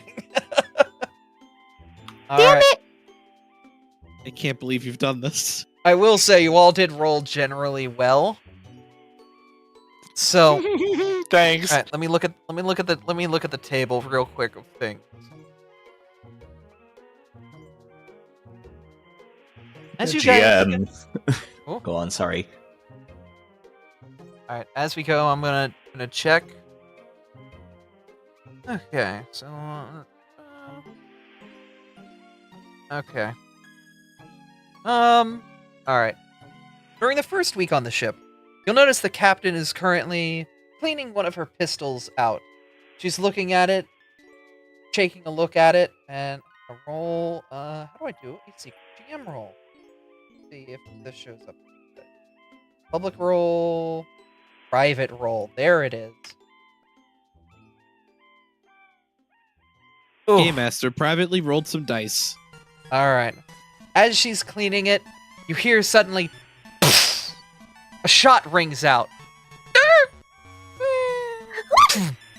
And a wingle lands on the ship, having been shot. What do you guys do? Am I aware Yes. that was a mistake, or Yes, that was a misfire. I immediately rush to the wingle, please. Oh, I have grabbed the wrong layer. 1 second. I have to... Saphira is curled into a ball. She's a bit terrified of what just happened for a moment because she wasn't expecting it. The professor also rushes to the wingle. Hold up. Let me grab a wingle token for you guys.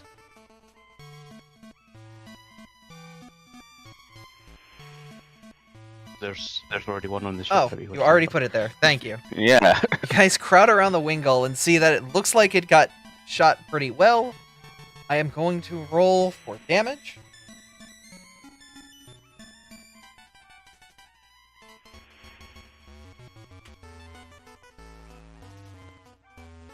It got shot pretty good in the wing, but it doesn't look like it's anywhere vital. It's just the wing. You know, just its primary source of movement.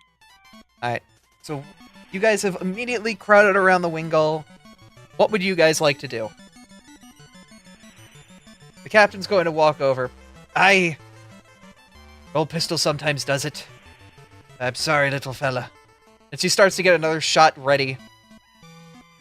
Hold a moment. I'm certain we could assist. Hold on, you're not about to do what I think you were about to do, miss? No, not at all. Alright, I'm gonna have her roll deception. Let's see what How her do I roll? deception How do I roll to look like a pleading child to say, please don't do that? Go find the captain. Diplomacy. That'd be Well, diplomacy. fuck. I love the system because when players want to pull bullshit like that, it's just like, yes, there's already a rule for this because we know players. Yeah. How would I contest the deception? I feel like I would know. If, Passive perception. yeah, your perception plus 10. So, okay, 15. if your perception is plus 10, better than 14, or I believe at 14, you would know that she's very badly covering her lie. I'm going. Sorry. No, go ahead. I would like to convince her as a friend not to shoot. Okay, roll diplomacy and I'll give you a plus 2 on it. Oh, I thought you would let him roll with advantage. Advantage doesn't exist There in is this no system. advantage, yeah. Advantage There's only few exists in- cases where you're allowed to roll 2 dice like that, and it's very rare. They're called fortune and misfortune because it's luck-based, rolling twice. Yep.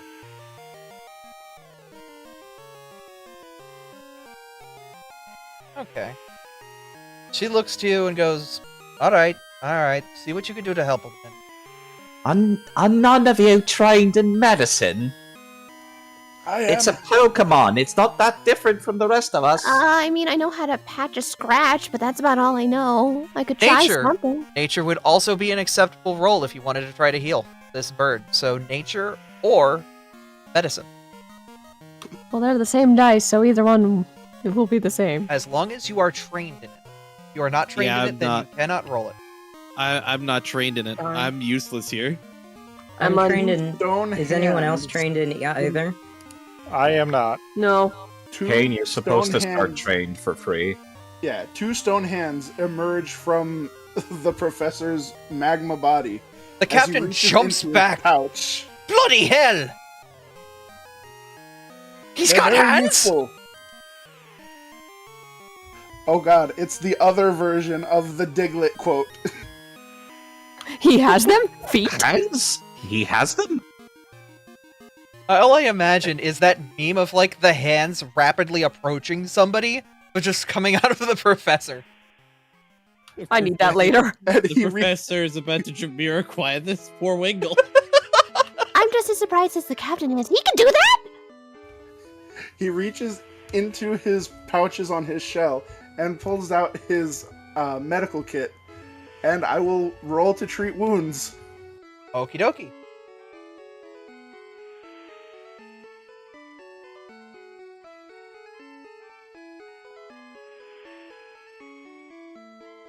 Oh no. Do you want to reroll that one? Uh-oh. You get one free reroll every session, and we are an hour and a half into this one. I will also- be using my hero point. Yep, so for those of you unfamiliar with Pathfinder, every player gets a free reroll at the beginning of the session, and then every hour, the group gets a reroll that they can give to somebody. So, not only that, but other things can assist that reroll as well. Basically, Also, one free reroll from the chat earlier that still hasn't been used. there is Yeah. a free reroll from chat if you'd like to use it here to try to roll better than a 10. All right, let's go for a third. Let's go gambling. Let's go gambling! Do you want Ember to help? Because I can help. If you would like to assist, go right ahead. Your roll, if it's positive, if it's positive or negative, is basically going to get added on top of Kane's roll with a +5, or a -5 if you don't help well. Okay, and then Kane, you roll. Okay. Alright, with some quick patching and a little bit of assistance from Ember, you're slowly able to get the Wingle's wing repaired. The Wingle struts around a bit, wiggles the wing. It's not flying anytime soon, but it seems to be okay. It looks like it should heal fine?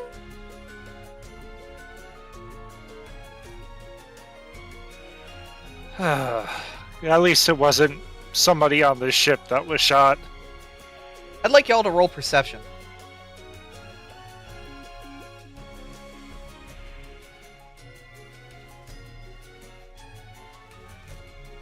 Damn. Well, that's honestly a bit appropriate, I'm gonna be real. Artie, this thing's sentient. Like it's enlightened. Yeah, That's- same for you, Professor. You guys can tell that this guy isn't just a normal Wingle. This is a sentient person, and they slowly start to brush themselves off. Oh, thank you, lot. Huh. Well, yeah, sorry that ever happened. Hi. Hi. Here I was about to start talking primal Pokespeak. Never mind. Well, Don't worry about that. I'm fixing it. Hold up. On the wrong layer. What the heck are you doing so far from sea? So far at sea. I'm following this ship to go to the continent of steel. I mean, I guess that's one way to do it. The captain looks down at the Wingle. Aye, so you'll be getting a free ride from me then. Maybe? The stone hand taps the captain on the shoulder, and in rock Pokemon language, I'll cover it. Toby immediately raises an eyebrow at the captain and then, like, gestures with his head at the Typhlosion. Not just that, but you kinda just shot him. Give the bird a rest. I'll give you the bird anyway. He was flying behind the boat before you shot him, so like it's only fair. Look. It was a misfire. It wasn't intentional. I don't go pecking picos off the bow for fun. But if he's not trying to steal my food, he just wants to go to the new land, that's fine. He can stay on the ship and we'll even give him a little nest of leftover hay so he can repair his time here. But he ain't going in my room, and he's not getting a proper bed. He didn't pay for it. But if you lot are willing to pay for it, fine. The professor actively just hands over the 5 silver. She'll pocket it. And, like, right behind him, William Scholl's just very upset, like, I gotta write this into the ledger, and I've gotta write the 5 more silver into this. And she just glares at him like, why, these notes are so fucking annoying.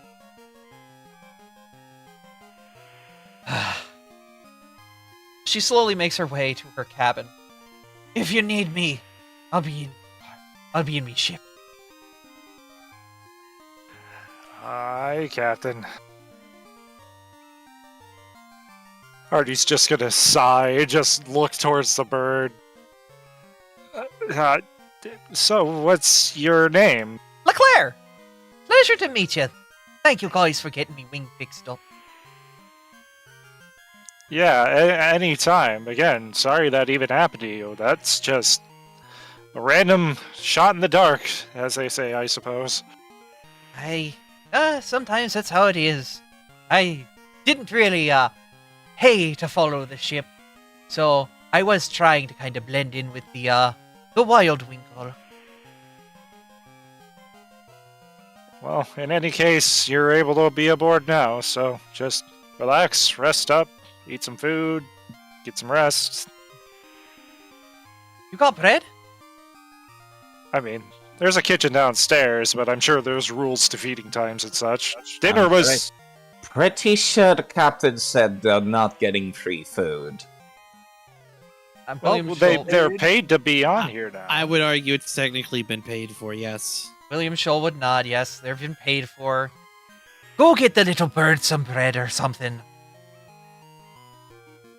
Besides, a flying type helping us scout things out will be a help, at least during the daytime. Artie will smile and give a nod, and as he's walking to go downstairs, he'll just kind of look at Ember. Thank you for your help earlier, by the way. Anytime. And he'll go downstairs and start heading towards the kitchen. Alright. As you go down, bread's just sitting out. Grab a piece of hardtack, take it with you, head back up. Here you go. You drop it down. I'd like you to roll diplomacy, just to see how well this is remembered by the bird. The bird will remember that.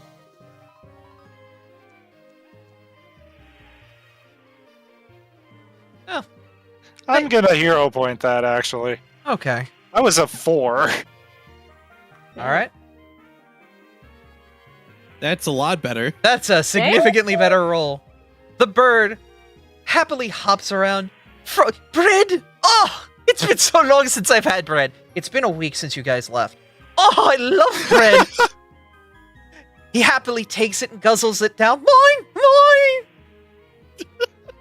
Mine! Before quickly all yours. straightening himself out, having a full tummy now. Oh, what a wonderful lad you are. What a good Lucario. Oh, they don't make mons like you guys. Oh. Just doing what I can. Especially after what you went through. You definitely needed nourishment. I'm gonna go to the top of the ship, make my nest up there. You do you, as long as you don't hurt yourself in the process. He'll, I think they'll be fine. They call it the Marcrow's Nest for a reason. True. He'll head off, and this is the easiest way to get him go upstairs. Is just take him that way. We'll just drag him over here into the middle of the upper floor map. All right, that was your event. Congrats. The boat now. We did it, Chet. The boat We now made has a bird friend. Yay! made a bird friend. All right. I would like to roll perceptions for the first week's night. You can also roll survival. You guys have it. Well, you got my 2 nat 20s out of the way early. You're all going to be 1s from here on out. Luck. Well, you already got one of those nat ones out of the way. True, you did have a nat 1, like, very... 2!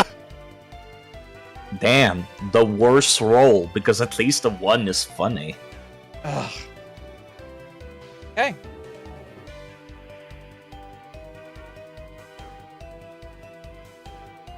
I'm just looking at the bird the whole time. Ember, Kane, Sass, and Toby. I switch between player names and PC names. I've noticed that. Don't worry, I was Ember. just writing in my bio. Ember, Professor, Ignis Crust, Saphira, and Toby. You do hear, at one night, a bit of the crew seem to be heading upstairs and heading towards the gambling room. Or at least the room supposedly for gambling. Do you engage? Oh, absolutely. Heckin' yes. Saphira's curious. Let's go Do you- gambling. Would I have seen this too? Everyone Nope. except for Artie. So you guys would have to willingly bring Artie along and wake them up. Nah. Party dad can stay asleep. Let's go gambling. Alright! The small I consider- child is excited. Ember totally considers Artie a friend at this point. I'd get him up. Aww! I'd be like, we're having a party. Come on. Party. Ugh. Oh, I never get to be up this late. This is great. I mean, yeah, sure, why not? You watch a couple of the crew members slowly climb into the room at the front of the bow of the ship. We don't have to go there because the maps are broken, but we'll just assume everybody's in there right now. But you go towards the rooms at the front of the ship, and you see a bunch of the people there having a good night. So who all is going to be a part of this? Everybody? I'd just like to watch. I don't want to gamble myself. All right. You see what appears to be... Oh. Go ahead. I literally I have a gambling set, by the way. It's in my inventory. I take out like the professional set of cards and shit and sit down looking very smug. You see the 2 random crew members, and of course Private Jane's here! With her massive sack of money that seems to be quite bigger since the last time you saw it. She seems to be pretty good at this game. And she's gotten a lot of shinies from it. What are we playing? Poker.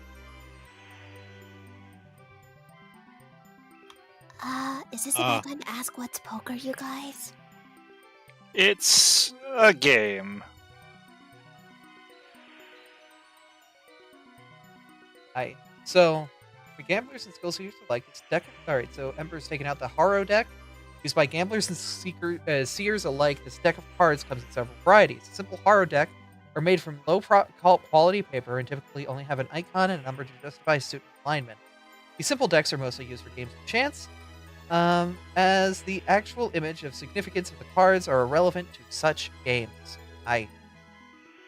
Alright. Now, are they really playing poker, or are we just rolling dice? So, unfortunately, there's no way for us to easily make... there's probably a module for this, but I never got it. But we're just going to roll die in this situation. And basically, whoever gets the higher result. We will take that as the winner of tonight's games. And I will let you all put in as much money as you feel is right. I would say for every gold piece that you put in, it allows you another chance to roll. Artie just wants to watch. Okay. Is anyone put going us- gambling? I'll put 5 silver in. I think I'll just put 1 gold in. I'm nervous. I'll put in 2 gold. All right. So that will be one Iggy will roll. put in Or, the rest of his silver. how much silver is that? I've only got 2 left after buying the Berta ticket. Okay. So the professor will get 1 roll. Ferris, you'll have 2 Ember will have 2 rolls. The gold I will give 4 rolls, and the 2 gold I will give 8 rolls. Whoever comes out with the highest roll will get the pot. I specifically have proficiency with a Harrow set. Alright. Does that give me anything? It is poker. Are you going to be dealing every game? I don't know. Well, if you are, what, then you. I would say if you're going to do that, then you would need to roll a thievery for the sleight of hand check. I was gonna say that proficiency would help you like cheat or notice cheating. But Yeah, I if don't think... if you are going to actively cheat, that proficiency would help you. Are you going to cheat? it's I not don't gonna think- affect your actual chance if you're playing legit. Okay, I won't cheat or anything. Okay. Don't cheat. This is Sophia's first time playing. So, all right. For every it listed out how many rolls you get. You can just roll like XD20 of whatever number of rolls you've got, and whoever's got the highest will take the 7 silver and 3 gold home. So I get 4 rolls because I put in a gold piece. Yes. Okay, making sure. Yep.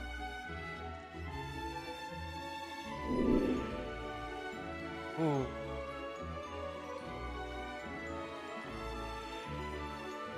Wow, the low roll's coming out tonight. No, I gotta get him out of my system. Okay, the highest roll that we saw was a 19 from Volna. Our spunky pile of goo will basically be taking you all the way to just the 2 of you at the end of the set. She at this point has put in 2 gold herself, rolled 8d20 as well. If she gets a 20, she takes home the pot. Oh, she rolled double. The Damn. luckiest Goomy. Also, for some reason, I was clicked on the professor there. I don't know why. The professor wins the pot. Oh, I win. She takes home the 5 gold and 7 silver. But as she watches you all go, she graciously hands you guys 5 silver, so that way you guys can keep playing again another time. Thank you Toby, all I'm for your very- shinies. I'm gonna give the 5 silver back to the Gumi. Oh, you don't Uh, have to do that. No, you As won they fair and say. square. You won fair and square. It wouldn't feel right. All right, more shinies for me. She can't stop winning. She is the best girl.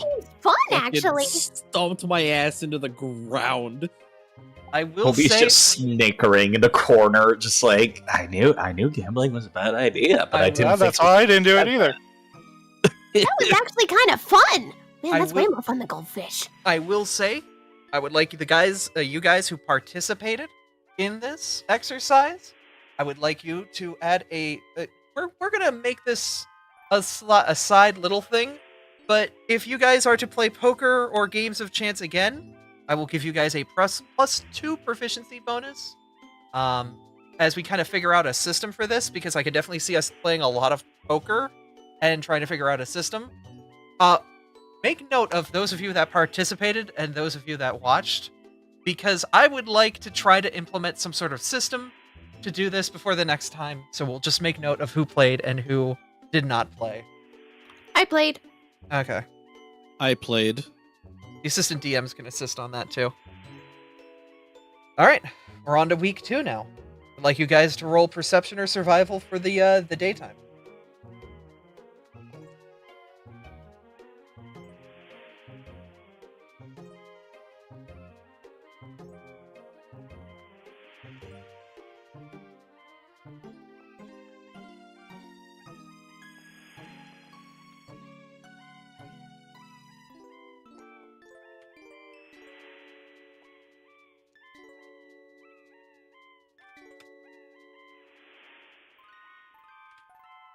Dokie. Nothing seems to happen. Seems like a calm week at sea. I'd like you guys to roll for the evening, for the night watch.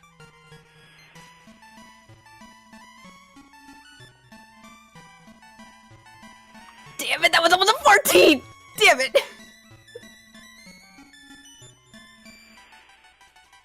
I can't see shit. Yeah, no, Toby, your night watch goes through some of the densest fog you've ever seen. You can't see crap.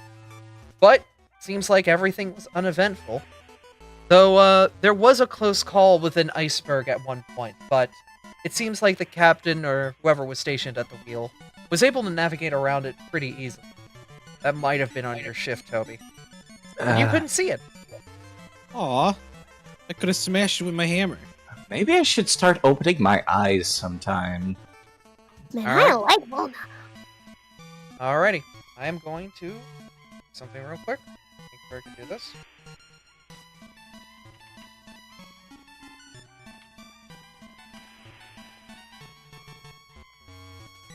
Okay, cool.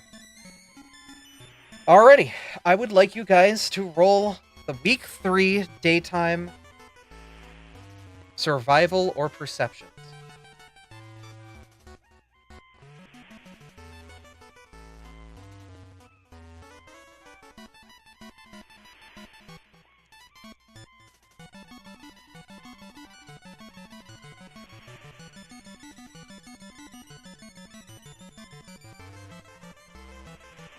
Saphira, Toby, you two are sitting on... Saphira and Toby. You two are sitting on the deck when something catches your eye in the distance. While the day may be clear and bright, sea itself has been... The day is clear and bright, and sea itself has been relatively calm. It's pretty easy to see, suddenly, an approaching mass on the water. Off the starboard side, it's another ship. Given the business of these waterways, it makes sense to cross paths with another boat, but this one seems to be headed right for your ship. Dead on.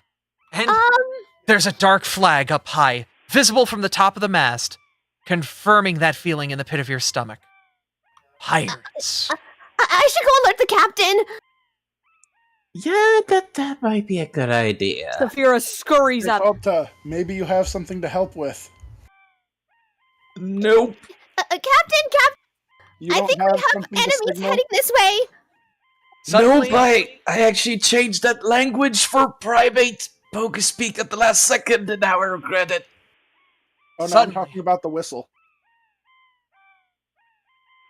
Suddenly, you find yourself, the ship next to you, barreling down. There wasn't even time to get the cannons ready, as suddenly to your side, you see a group of Squirtle on a pirate ship, all of which holding massive swords above their heads and grabbing at the ropes at the side. I would like everybody who's going to be active in this battle and upstairs, it's time to roll initiative. Let me get you guys some battle music. Initiative time! It's time for your first combat. Here's the battle. There it is.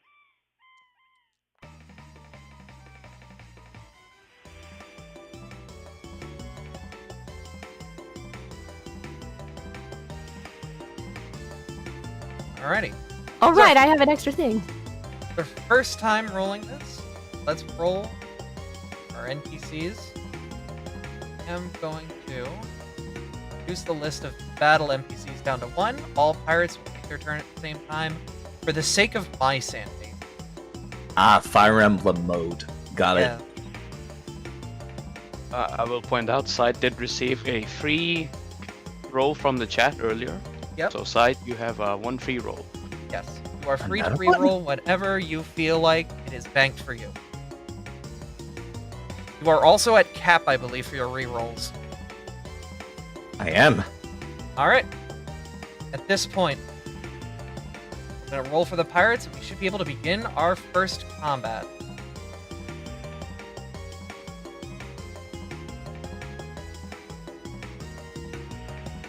Artemis, the Squirtles are getting ready.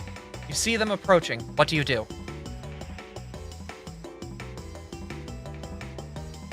Well, this doesn't look good. Time to be the wall. Artie's gonna step past Toby, just kind of pat him on the shoulder as he walks by, just be like, "Don't worry. If they try to get through me, they'll see the other end of my blade." Don't count me out of the fight just yet. Actually, do you think you could come back and be a little closer to me real quick? Perfect. Alright, and he'll... Well, that's only one action. If I hold an action, that's only going to be one action as well. So what do I want to do? You could Raise hold... a shield? Yeah, you could have your shield raised and then hold... You know, that's a on good call. Yeah. I will raise a shield, then I will use my reaction if one gets close. Outright attack. Alright. Alright, with that, your turn is over. Saphira! They're coming! So how close is the ship, just as I This know? is the actual distance. We will say that. Okay. Oh, this is a great day to be the class I am. Alright, so you're moving. That's your first action. Alright. So I'm looking at the Squirtle that I am right across from. The one holding the rope and leading the charge of his fellows. Yes! How rude of him. Saphira reaches for her holster and pulls out her gun. Alright, that's a free action. So your gun's out, you've moved, you have 2 actions. And I'm going to fire that gun, because it ain't no toy, folks. Shoot it! It's the +9, right? Or the +4? It would be +9 is your first, +4 is your second, -1 is your third. Yep. Every subsequent attack gets a -5 to its AC in a turn. Okay, yeah. So I rolled the first one, right? Yes. Okay. She fires, hoping to hit. Alright. That'll hit. Yes, and now for damage. So. You hit the pirate. They take a bit of damage, but it still seems like they're ready to lead their charge over. Still ready, huh? Well, for my last action, I'm going to fire a second shot. Does your gun hold multiple shots? I think so? What is your gun? It's a dagger pistol. Don't know if that does. It should say on the sheet for the dagger pistol if it can hold multiple shots. Well, let me see. Yeah, if it doesn't have the multiple shot feat, then you gotta reload it. It's called capacity, and it's a trait, and That's it's what it not is. on there. Yep, you do not have capacity, so you have to spend a round to reload your pistol. So she's going to reload, then. Alright, that is your turn. That is my turn. Taking That should beat you! Taking a shot at one of the Squirtle. Alrighty, Ember, they're coming. Ember raises a paw high in the sky and glows with an eerie purple mist for a second. And I'm going to I'm going to spend my entire turn to manifest Eidolon. So that's a token. Do you want me to describe it, or do you want to describe it? I would let you describe it, because that is something for you. Alrighty. So, a spirit, very much like a fire-type Pokemon move, erupts from Ember's forehead, a symbol on his face that glows, and this is a floating ball of fire. It's medium size, that is standing next to me, and we look ready to fight. But it takes me a turn to make the thing. So that's my whole turn. Okie dokie. Fair warning. The Eidolon can take a one-action thing if you have any in the future. On the turn that I summon it? Because I don't think... Yeah. It can okay. immediately take a one-action thing. It's somewhere in the gigantic ball of text. Okay. I just played one this morning. That's how I know. It is, Oh, there it is you a go, very large ball of text. Sure. I would like to stride then to the right side of the ship. He gets 25 movement. Mm-hmm. So you can move. Each square is 5 foot.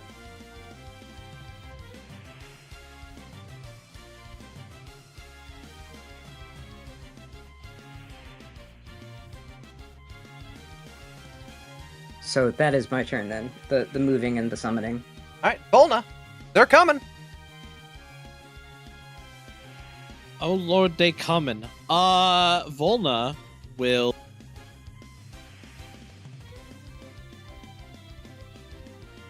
move in front of Artomis.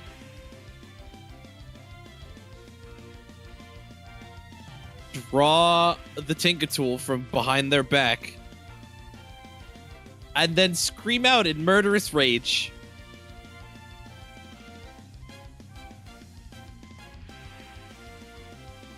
Okay, you've activated Barbarian Rage. Angry. Rar. Yep. Tap into your interfering, begin raging. Gain a number of temporary hit points equal to your level plus your con. While you're raging, you deal 2 additional damage with melee. Can't use that should say 6 actually. Oh, this is the original script, but yeah. Yeah, because of giant instincts. Wait a second.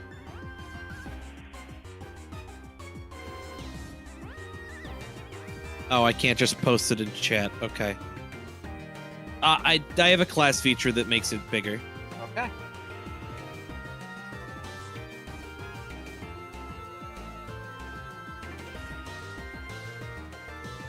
All right. So at that point, are you doing anything else, or is that it? That is it. Okie dokie. Next up is Toby.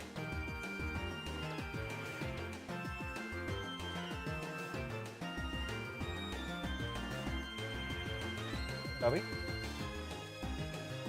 Cute dragon.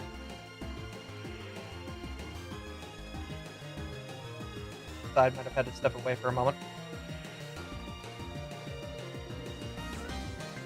Everybody sing the side effect is cute song to summon him back. Now that's dark, man. Let's do it. I forgot that I had push to talk. Side, you absolute nerd. We've done this the whole session. Yeah, sorry. I got a little in character and started waving my hands around describing it, and now I feel like an idiot because I need my hand to talk. Also, Toby, you got to see Saphira pull out an actual freaking gun next to you. I'm so sorry for that. Oh, I'm from the Mistcontinent. I'm familiar with those things. Okay, so you saw a 15-year-old pull out a gun. This is great. Toby will kind of reach over behind Artomis underneath, like, his arm and just hold up his paw next to his weapon, and a circular rune will appear hovering on top of Artemis's hand. Let me give you a little bit of a boost, big guy. Won't say no. As I cast Conductive Weapon, you can apply that effect on yourself, Artomis. Channel As- Oh, wow. powerful electric current through the metal of a weapon, zapping anyone the item hits. The target becomes a +1 shock weapon. If any attack of a target with this weapon is wearing metal armor or is primarily made of metal, the electricity of the shock room will 1d12 damage. And these are water-type Pokemon. And we're not done yet, because I'm not a spellcaster despite appearances. Let's show them what the two of us can do. I activate Arcade Cascade. Apparently got sent to the GM only. No, I see it. Yeah, I see No, it. never I mind. sees it. Another thing was sent to the GM only. Yeah. As the... Do you want to describe that, Abby? Yep. You use, as a requirement, you used your most recent action before this to cast a spell, or you made a spell strike. You divert a portion of the spell's magic power to keep it cycling through your body, weapon, using specialized forms, breathing, and footwork. While you're in the stance, your melee strikes do 1 extra force damage. This damage increases to 2 if you have a weapon specialization, and 3 if you've got a greater weapon specialization. Any strike that benefits from this damage gains the arcane trait, making it magical. Your most recent spell before entering the stance is one that can deal damage. the damage from that stance is instead the same type of damage that this would deal. So now you're doing electric damage. Let's show them what the two of us can do. As Artie sees Toby stance up, he's just gonna smile and, like, turn back towards the ship. They don't stand a chance. Oh, hell no. That's the end of my turn. The pirate's turn now. And they all quickly seem to get ready to jump over before stopping midway and vanishing under the waves. Should have expected that. Well, darn, I can't shoot into the water. Of course they can swim. I'm gonna go after him. They're probably gonna plan an ambush. Keep on your toes. No, don't. You're metal. You'll sink. Good. All right. That is what appears to be their turn. All right. Professor, what are you doing?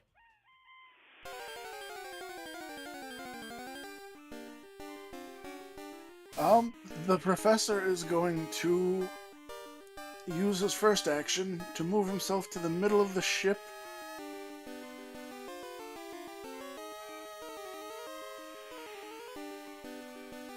And then his second action to channel elements.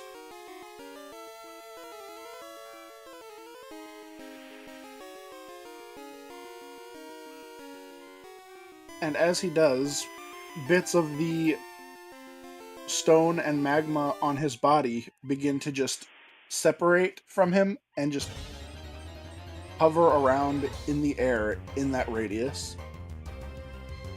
And then I believe I can hold an action to do an elemental blast should I see an enemy. All right. Turn order does return to the top. And back to Artie's turn.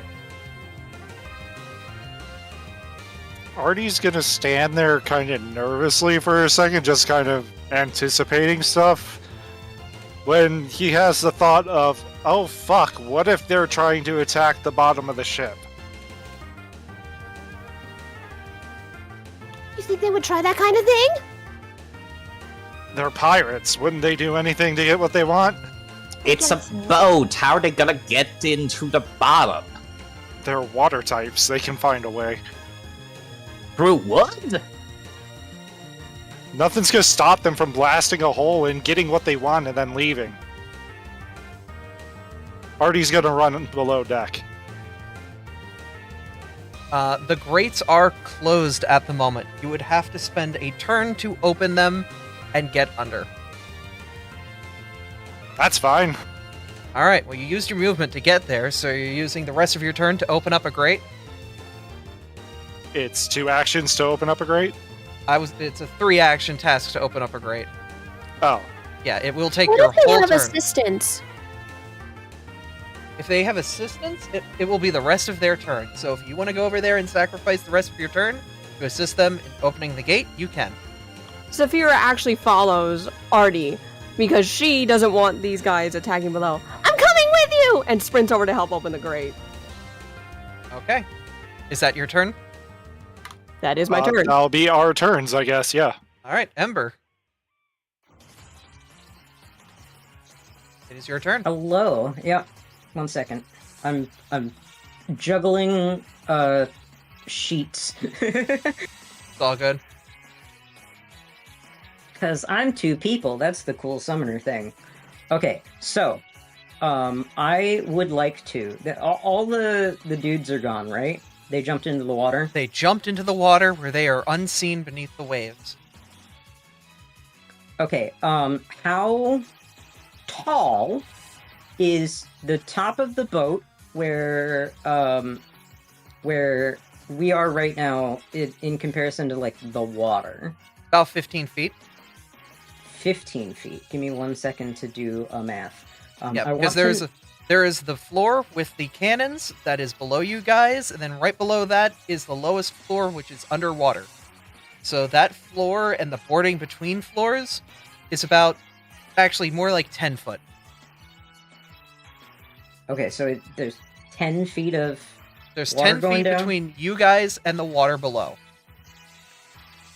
Okay, I have glider form on my Eidolon, but I'm trying to figure out... Oh, it only goes 5 feet down and up to 25 feet. Okay, so he could glide over to the other boat. Easy on 10 feet glide. Sorry, I was spending, like, all of the past sequence, like, looking up how jumping works, because I'm like, he falls 5 feet down, and doing trigonometry, hard math. You don't on, have like, to do the can I get there? trigonometry there. You could, yes, you could have your token go to the other side of the boat. Or to the Okay. other boat if you wanted. Absolutely, I'm doing that. You're gonna have your wisp go over there? Yeah. So, what I would like to do is use a 2-action act together. Alright. Act together is the thing that is Summoner's thing. This is how Summoner gets its advantage and is broken. I get to have my token do a 2-action thing, and I do a 1-action thing for free as a result of act together. Yep. So the 2-action thing oh no, I can do a 1-action act together because it's only glider form is 1 action. So I use glider form, and my Eidolon grows wings, is what this says. It floats. And It floats, so it just floats. yeah, and we're gonna have him move to the other side of the boat, and I'm going to use my 1 action from act together to stride to help out in the bottom of the boat, so I can be in both places. Okay. Alright, so you are over by the closed grate on the left side. Are you going to try to assist in opening that? So let's put token over there, and yes, I would like to assist in opening it. I need to roll this as well. Okay. Put the token over there. Over where? Over on the other ship. I did. Alright. Or did it not work? Yeah. No, it's over there. Cool. I still have 2 actions left. I would like for Blaze, who he has a name. Blaze is going to take a stride to their captain's quarters and take a peek. Okay. Can I have your Blaze roll perception? Yes, I gotta find it.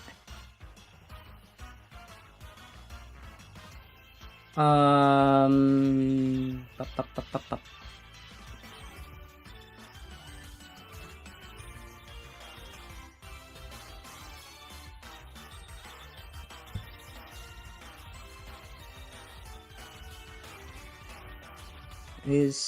There we are. Found it.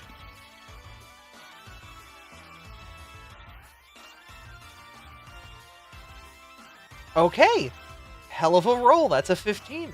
You see inside the captain quarters of the pirate ship, and on a very, very cozy looking throne surrounded by a good pile of copper and silver, you see a large Blastoise drinking a very, very deep bottle of rum, and just kind of relaxing with a large smile on his face, waiting for his crew to get back with the spoils of victory. All right. So does the looking cost an action, or do I still have 1 action? No, that costs an action because you rolled a check. So I did all my things. That's my turn. Okay. Alrighty, on to the next turn. Volna.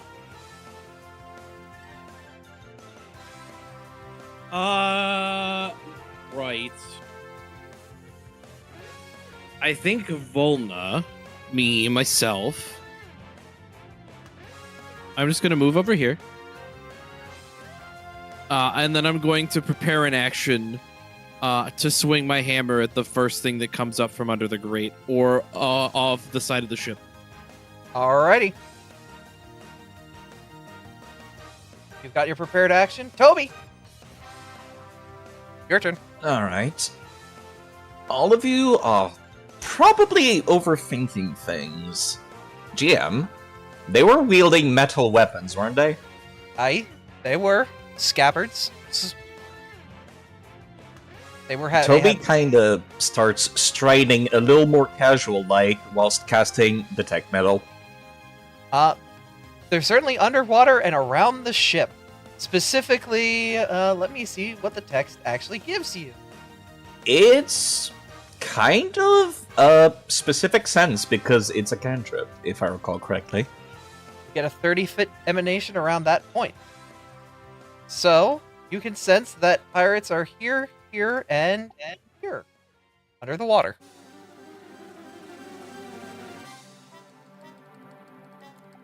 Hold on, sorry.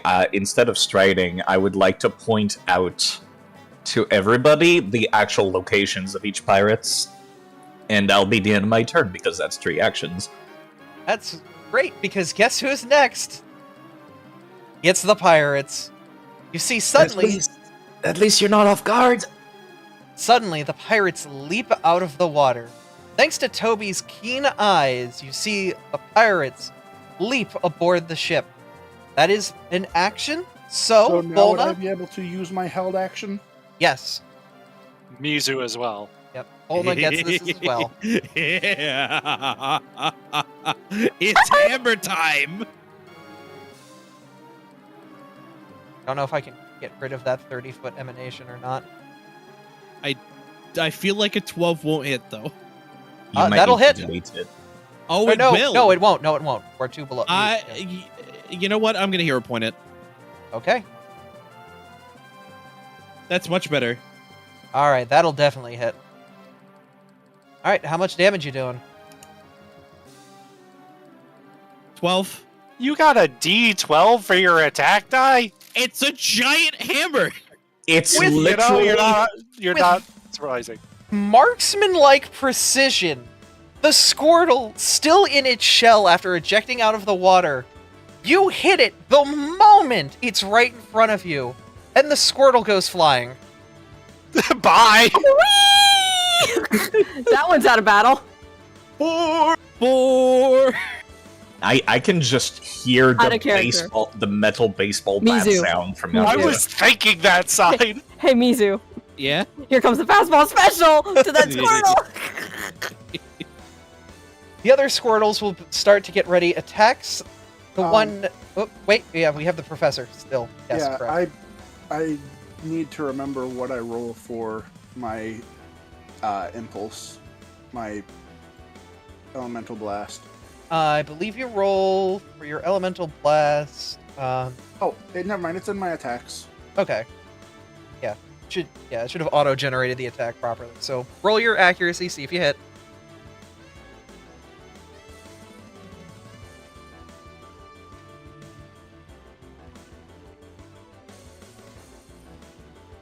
I will also say that pirate also did have a gunshot wound. That was the one you shot earlier. All right, a 14. Yeah, we could see its HP. All right, a 14 hits. All right, which one are you blasting? I targeted the one over here. Southwest. This one? I don't know if I You- can... You can hold click to ping it. So yes. Okay, that one will take 5 damage. All right. All right. Does anyone else have any held actions? I think those were the only 2. All right. So, these pirates will move. Let me get the measuring out. It's not the measuring that I wanted. I wanted the line measurement. Real quick, that should have been 3 damage since it was only a 1 action. Okay. Fix this real quick. Still It sucks to see that even this version of tabletop does not have kinetic blasts done correctly. No, I accidentally clicked the wrong button. Oh, That never would do mind. it. then there, so that would be 2 movement to get over here. This one's going to walk over to Toby. This one is going to walk in front of the professor, the one that just blasted him. Fair. Why, I oughta. The captain will turn, and I need to roll her initiative and get ready into the fight as well. So let me get her token ready.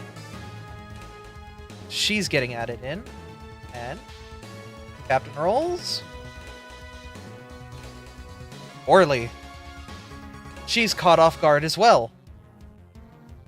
Pirate back here will attempt to strike with his scimitar on the captain. With that, 13 against the captain's.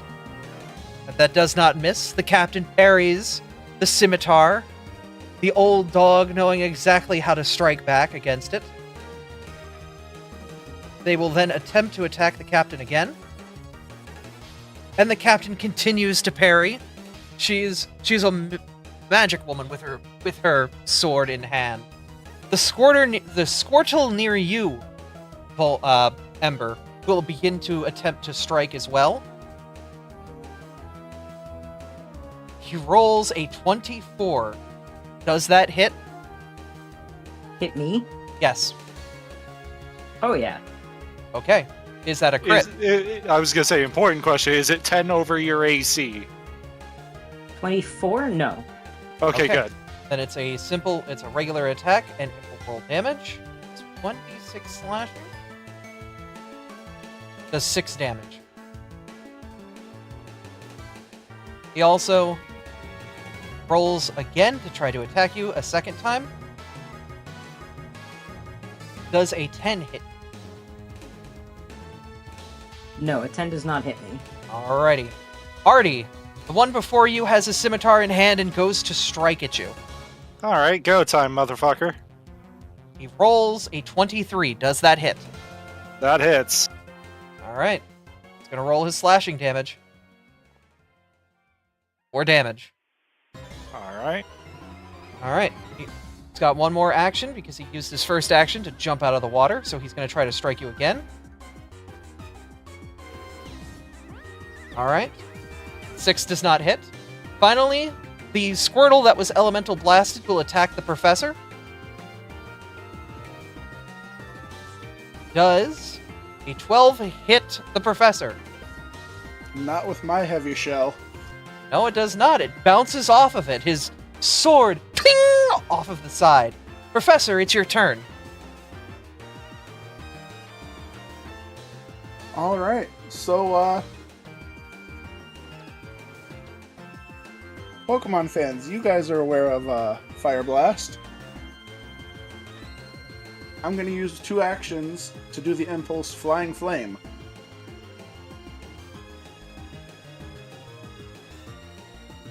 Because of the 30 feet in the path that you choose, each creature that passes through takes 1d6 fire damage. So you're gonna get those 2 in front of you. It has to make a reflex save. Alright. I'll have them roll their reflexes. We'll see if they get hit. Real quick, I'm gonna see if I can get more. Okay. We know at a minimum we're going to have 2. The first one and the second one both succeed, so they'll take half damage. Yeah, it would just be the 2 of them. Yeah, and it has to be a straight line. You can't, like, angle it around, correct? Yeah, it's... Oh no, I can go crazy with it. I'm pretty sure it cannot... It's in a path that I choose. 20... Oh, it would just barely miss the Squirtle near the captain. By 1 space. It would not be enough to get to the captain. They both take half, so they'll both take 2 damage. Alright. That was 2 actions. You've got 1 more action. And for my third, I will I will have my frying pan in hand. Yep, it is already out. We consider taking out weapons free actions for this. We're not keeping track of that bullshit. And I'm going to just try to dome the one in front of me. Roll an attack.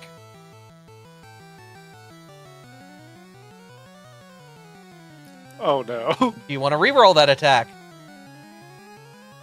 Sure, I'll re-roll it. All right.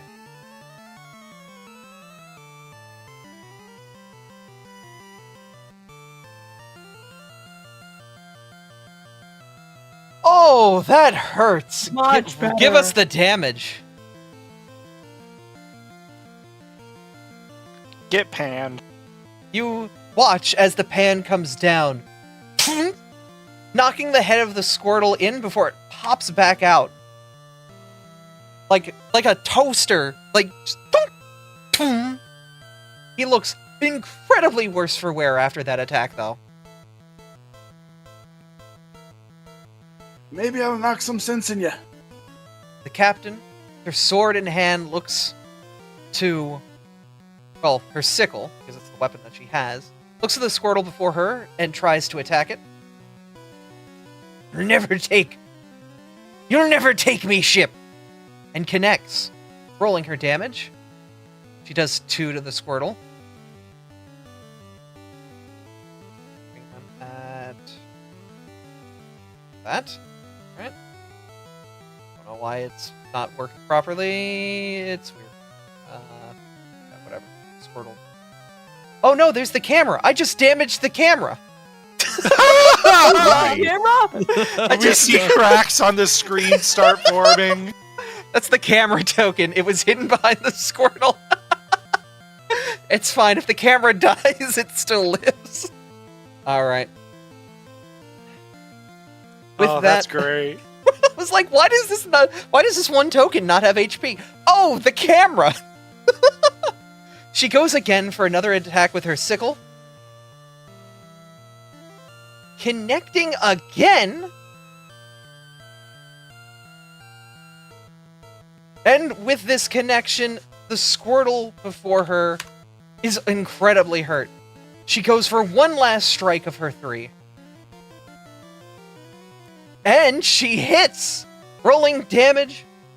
She slashes the Squirtle's shell hard, knocking it out where it stands. For note, in this game, all damage is considered non-lethal until the players specifically specify lethal damage. In this situation, we are knocking Pokemon out, unless the players specifically state otherwise. So, in this situation, the Squirtle is knocked out on the ship. Alright.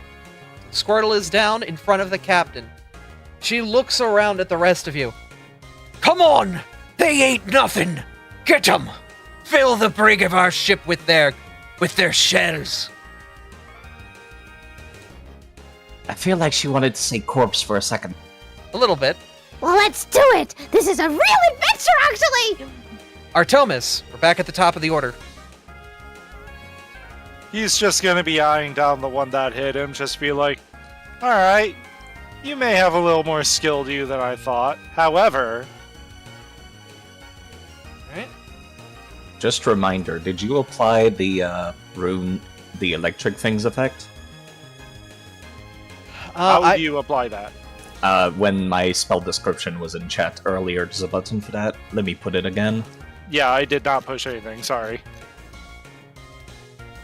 Spell effect, conductive weapon. Apply Unless that to there's- yourself. And it should be automated. 17 hits. Don't even need to give the bonus to the weapon. How do you apply it to yourself? Just click spell effect conductive weapon. It should give you an option to apply it to yourself. It doesn't. It just It does brings not. You can click and drag it onto your token, and it'll apply it. Oh, that's mate. Yep, sorry. That's- Sorry. That's the way the system No. works. You gotta click and It's- drag. It's fine. Alright. With your electrified sword, bring it down on the Squirtle.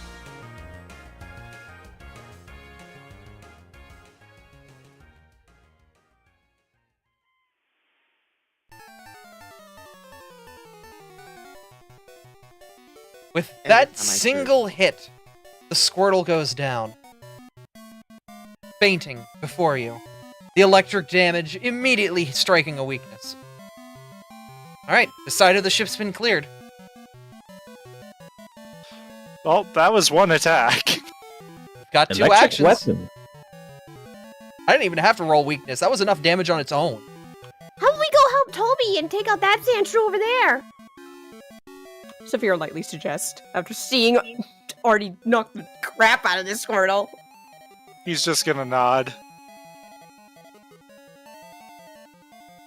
I am once again not able to click my token and move it. What the fuck? Oh, that's why.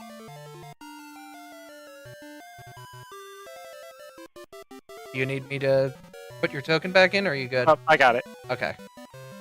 He's gonna stand there and look to the one in front of him and at where Toby is and just be like, alright, let's dance. Alright. Is that 2 movement or 1 movement? That was 1. Okay, roll your second attack.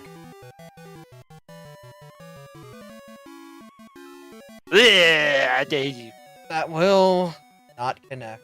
That's a critical miss. Yeah, well, we don't count crit misses in here as anything more than what they are. Alright, Saphira. No fumbles in this game, thank Well, you. that's okay, because I'm gonna follow Ari's lead. I'm gonna move over to the squirrel that he just went in front of and go to the side. And, I'm gonna... Oh, wait! Yeah? V gave you a reroll, Artie. Ah! Roll your attack. Roll your second attack again, then we'll continue Saphira's turn.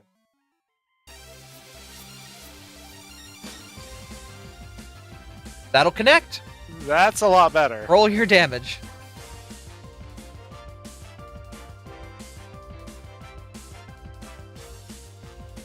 Okay, with weakness. He's standing, but he ain't standing great. Saphira, you've moved in front of them. Now it is your turn. I am going to... She's pointing her horns right at this Squirtle in an attempt to hit it with her poisonous, venomous little horns. Oh, damn, I'm fucking re-rolling that. I'm What was re-rolling that that. about the crit queen? We're, Yeah, we're the crit- It goes both on. ways. Side, it goes Crit both ways. queen. Oh, Alright, very nice roll. that connects. Much better. Poison horns. With that, that Squirtle is down. Wish there was a way to set that. Need to figure out how to do I like just watch as this little bug tackles a squirrel to the ground and the squirrel's knocked out. Alright, you can hold your own.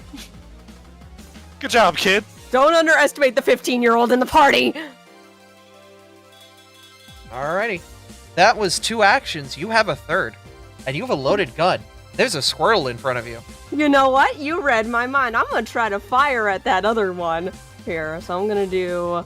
So that's the +4, right? For the firing the gun now. Yes, That's the this is- second one. Yep. Bang, bang! That's a 20. Oh! Alrighty. What is about me being Crit Queen? What was that? There What it was that? is. There it is. I don't hear it. Alright. Roll your damage. Normal damage, right? You hit the crit button. Oh, You hit the crit button. There's a special crit button. Yee, crit button! With that blast, the Squirtle gets clocked, flying over the side of the ship as well. See ya. Get off this ship! It's not yours! Alrighty. It seems like the majority of the ship is handled. Ember, in front of you is a Squirtle that hasn't taken any damage at all. How do you change that? All right, so first things first. I need to ask some questions. Yep. About so Blaze is a fireball. Yes. Also, all of his attacks have the fire trait because he's a fireball. Mm-hmm. Can I use that in any way to set the ship on fire? Because he doesn't have any specific fire spells. Roll a d20. Okay. You want to light their ship on fire? Listen. Yes. Go commit a war crime. Roll a It's d20. not a war crime.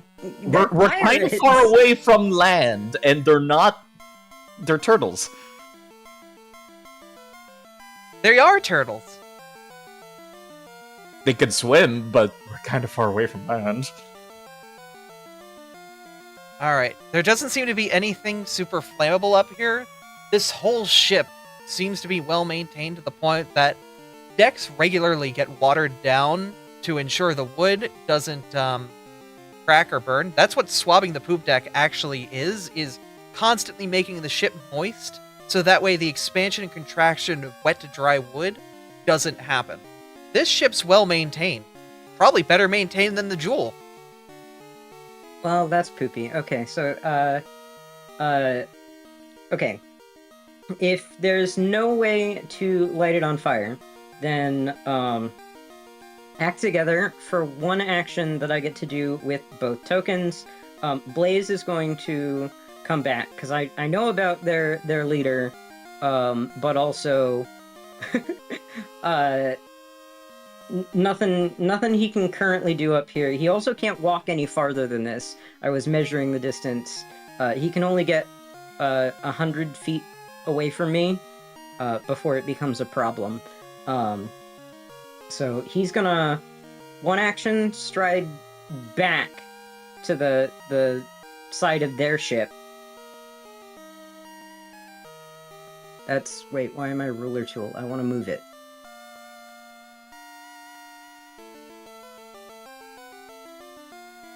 I am rolling for the pirate captain. This does not mean he has noticed it. He is just having his turn in the order. Okay. Yeah, so, for my action on the act together, I am going to, punch the Squirtle. Let's do I have this thing. Alright, what's that thing? Do the thing. Put it in chat. Show us. Come on, show us. I'm working on it. I gotta click so many things. Sorry, I have fully embraced Being that I am- extra. Yeah. I fully embrace that I am a child in this campaign. I'm fully in it. I lied. It is a 2-action thing, so that is a 2-action act together to do both.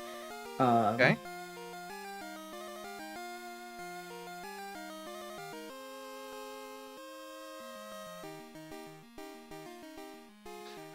So I can choose to make this melee. So I point at the Squirtle like finger guns, I guess, because that's what it says I do. Yeah. And him's gonna take a fire melee attack. 1 second. Which changes it to D6s. Cool stuff. But it is a water type, so it is going to reduce the damage.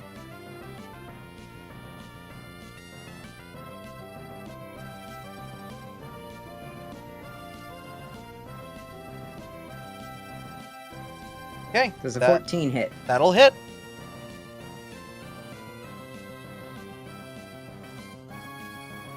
Alright, roll your damage. Oh, damn. That's you know, a lot of damage. If he didn't resist it, he would be down. Alright. Oh, wait, I gave him 200. Uh-oh. Hold up. Let me fix him. I can fix him. But he's hurt. I mean, I don't know if we could do 200 plus damage right now. Good luck. I mean, Volna exists. Although I have True. accidentally removed myself from the initiative Yes, order. Volna deleted themselves, so they're out of initiative order, so they have to re-roll, and Abby has to fix what number they Oh, were. I have to re-roll it? Okay. Re-roll, Possibly, and I'm not sure. and what Oh, number yeah, were that they? works. Anybody remember? It was a 14. 14? I went, what's your what's your dex Go ahead. modifier? +2. Alright, then you beat the pirate captain. Okay, fixed now. Thank you. I Actually, apologize. yeah, no, you're fine. Just future be mindful. That will take you out of order. Actually, no, wait. The pirate captain beats you. She has higher dex. Huh? Yeah. Guns require dex. Guns are Pirates dex. usually have guns. Yep. Okay, so I have one action left. And I would like to... I can whack him again, right? Yeah, you can hit him with a regular attack. You're just going to take a -5 penalty to it. But, yeah. hang on. It can't be ignition again because no, it can be ignition, but ranged instead. Wait, ranged doesn't work at close range, right? Is it like D&D for that? No, you No, can do there's- range. There's no issues with firing in melee range. Yeah, you I can can fire do in I can melee. do ranged in his face. Yep, you can. Yeah, ranged any space as long as it's within the amount of feet that the weapon can shoot in. You could point Actually, blank shot at him. There is specifically a trait called volley, and that's the only time where you take penalties for being too close. It's pretty rare. It's like longbows and shit. Actually, I think my I actually think my open hand is better. I'm gonna do an unarmed. Dokie. I can't find it. Where's unarmed on the thingy? You may It have should just be fist. Yeah, They it's the have to fist make- icon under strikes if you're doing it from the top bar.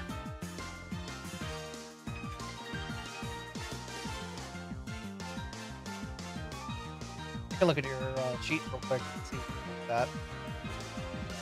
Yeah, it's just so it's multiple attack penalty -4. Yes.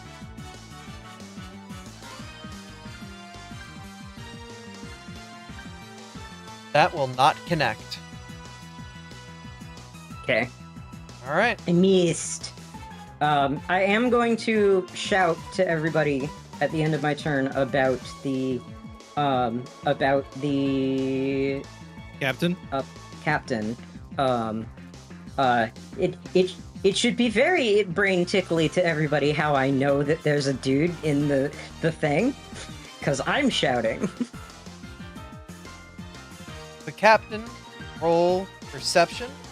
We'll see if he notices that there is, well, something going on over there.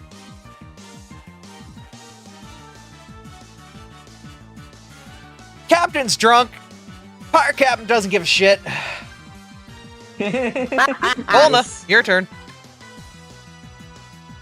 Hi, hello. Stupid question. Yeah. Gonna ask it anyways. This is just water in between our two ships. There's no reasonable way that we could get over there, is there? There are ropes on the side of your ship that you could possibly try to swing across onto that ship with. Eidolon can Blaze can catch it and help. He can help. How acrobatic do you feel? Yeah, how's your acrobatics? Blaze's acrobatics is untrained. That Not- means he can't use it for that, right? No, it's not Blaze I'm talking about, and yes, this would be one of the situations where whether you're trained or not, you roll it. You see, what had happened was Volna's clumsy. Ah, well, that's unfortunate. If only we had someone who's really trained in acrobatics to help you. I mean, do you really want to be in melee range of that thing, Saphira? I'm just stating facts. I'm not saying or confirming anything. You're That's helping what I him. thought. You're helping him get over there. You're not going over there yourself. Yeah, I'm helping. You think that small child's gonna put herself in that much danger? She's not that stupid. Are you going to hold off on swinging over to the enemy ship until Saphira helps you? Volna. I'm considering. Okay. You do need to kind of delicate your Yeah, plan so Saphira yeah. knows. Yeah.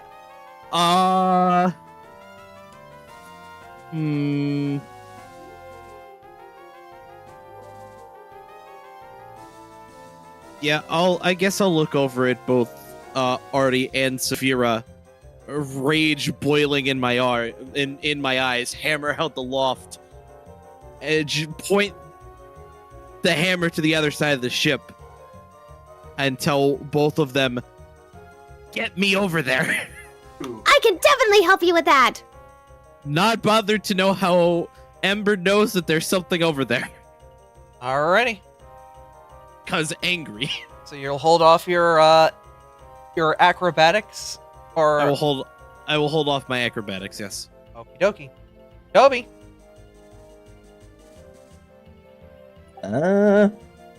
I would like to delay my turn until after the pirates. Okie dokie. Pirate goes, attempting to strike back at you, Ember. He's going to attempt to bring his scimitar down on you, and rolls whirling. That does not hit me. Is that the only pirate left? He is the only pirate left.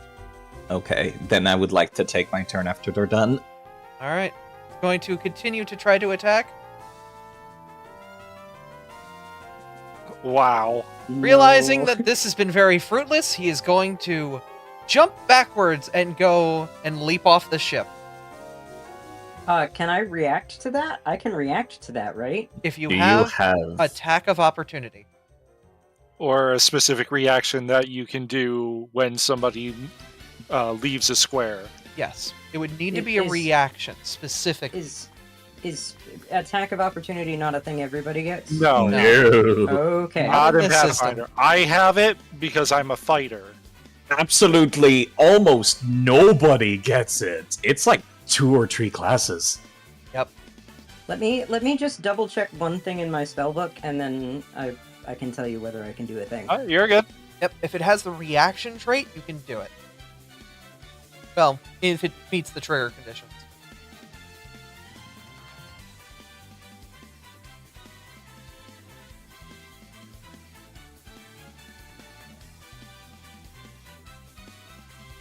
No, it does not. Okay. Then the Squirtle jumps off and into the water. There's a sense of calm as the last pirate seems to disappear from your views. Captain looks around. If he ain't dead or down, we're still in trouble. Are you going over to the other ship? I have an idea of something I could do to lure out any of them that are left. We can go down and get a plank for you, but we won't be able to do much else besides volley shots over it. It's too close for cannon fire, especially if you guys are going over there. It's alright. Artie's gonna... Well, I don't know if it's free action right now, so... No, Professor, it is your turn. Yeah. I still have not taken my turn, though. True. Toby, did that activate any of your held actions? No, No, they just delayed their turn, so now it is their turn. All right. After, that should permanently put me after the pirates in the list. Well, Alright. they're dead, so... Well, no, all but one. Yep. All right, there you go. That should be proper then. I am still sustaining, detect metal. Actually, hold on, is it sustained or is it just 1 minute? Let me check. If that's the case, then you know where they are still.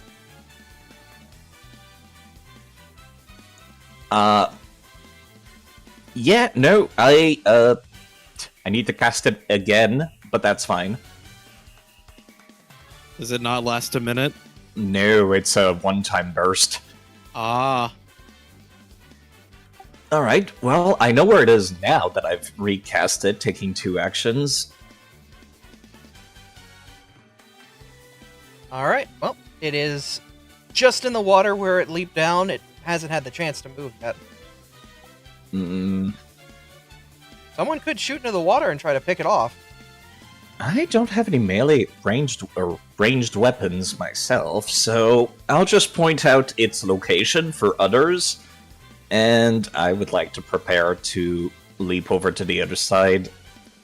Actually, hold up, they said they were going to go down to get a plank, right? Is the grate actually open for them to do that? The one on the right side of the ship, not on the left side. Okay. Then I'll just put myself prepared to go to the other side, and in my turn. Okay. Professor. Going to keep this simple. The professor's going to use his movement to get over here, and is going to try to use the 2-action elemental blast to just huck a rock down at it. Okay. Hit the turtle with a rock. That's one way to knock it out. Dome it with the rock, let's go! It's a water type, it won't drown. Is that the justification? Sure. All I right. mean, I'm just being honest there. That ain't gonna hit. Are you gonna re-roll it? Do you have a re-roll? Yeah, I believe I've still got a hero point. All right, hit it.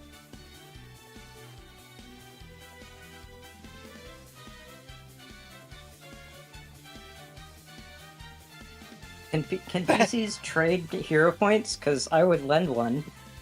I do not. We still have a group one. There is a group one, yes, but Yeah, you We cannot technically give... have 2 group ones. We haven't used either of them. Yeah, technically you were at the point of 2. Actually, you're at 3 because we're 3 No, hours. we're in at this cap, point. so yeah, let's use one because we're at cap. Fuck it. All right. So do it on the Am I first able roll, to use though. more than one? You hero point? used your personal hero point, not the group's. There's a difference. All right, one more reroll. Let's see if that connects. All right, roll your damage. Yeah. Worth it. Bro just walked over to the side of the ship and unloaded a bag of gravel on the man. Even with resistance, that is enough. The last Squirtle is down, or at least the ones that you saw the initial strike. At this point, combat seems to pause for... Or you guys will be able to freely move for... Just do a secret roll here.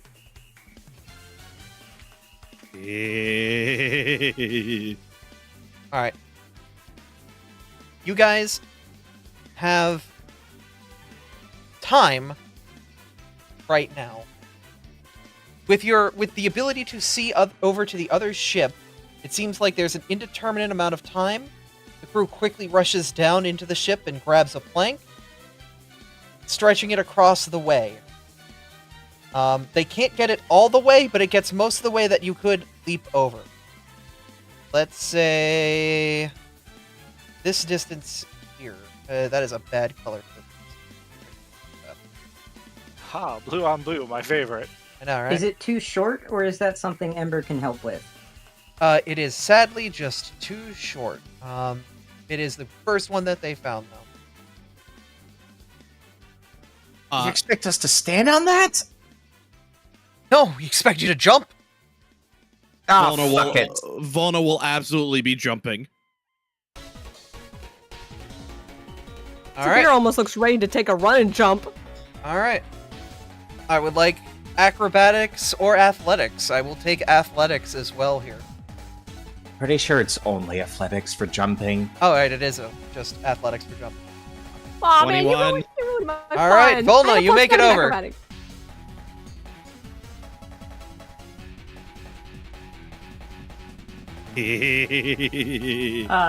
Ember's gonna re-roll that one. Yeah? Yeah. Yeah. All right. Sass, Artie, you get over. Toby, you get over for free. Wait, you stride then make an athletics jump, at least 10 jump. Yeah, okay, yep, alright. You're just free. Okay, that'll be a Ember success as doesn't well. make it. I will allow a player to reach a hand over and grab Ember off the side. Make an I'll athletics. do it. Make an I was athletics gonna do check. it. I was Wait, gonna can do I it. do it? What, Not let what's me your do it, I will do athletics? it. Plus I mean, 7. I can have Minus I can have 7 as Blaze well. do it. Blaze do it too, unless you want a player Everybody, specifically. everybody, We'll all do it. everyone all- reach over. Go for it. Everyone, do it, do it. Oh. Oh! Sorry, all right. What was the skill? Okay, So- I'm you've I'll all- hold up anyway. You've all rolled well enough to catch him midair and get Ember onto the ship. Look at those rolls. All of them are really good. Let's see if Cool. Professor? let's see if the professor. Don't can worry, make he's not heavy. Professor. We got you, Ember. You might want to stay over there, sir. I'm gonna take up positions on either side of the door. All right. Professor. Ah, fuck it. I haven't gotten to do a damn thing yet today. Come on out, you scallywag bastards! Professor makes it over. All right. Can I have Damn! you? Can I have you make an intimidation check, Toby? Doesn't matter if it's Oh. trained or not. I want that intimidation. I am miserably bad at that. Can I assist? Yes. Can I assist? Yes. You can hear my voice squeak. Can I also? Can I? Can I also? Oh no. Can I also assist? Yes, go ahead. Volna rolled a crit fail. Are y'all okay with me How using was one the of the groupie 15-year-old the rolls? scary one? I got a dirty 20. Honestly, I'm not even 15-year-old trying has to a gun. intimidate them. So half of the group looks like squeaky toys as you knock the door down. The other half of the group looks incredibly intimidating as the pirate captain turns to you all. Oh, look at you lot. You really did try and make something of this, didn't you? No. You're not getting in the way. Saffron and the jewel are mine. He steps forward. A slurred speech coming forward. Unfortunately, the crit fail kind of canceled out a lot of the good you guys did. I wanted to see if I could use a group reroll for it. Oh, if you want, go for it. Yeah.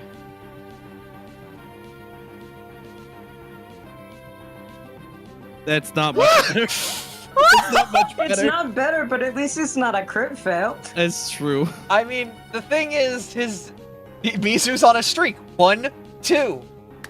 Thanks, roll tracker. I hate it here. I want you to know that's still technically a crit fail with his intimidation. Boo! Yeah, it is what it is.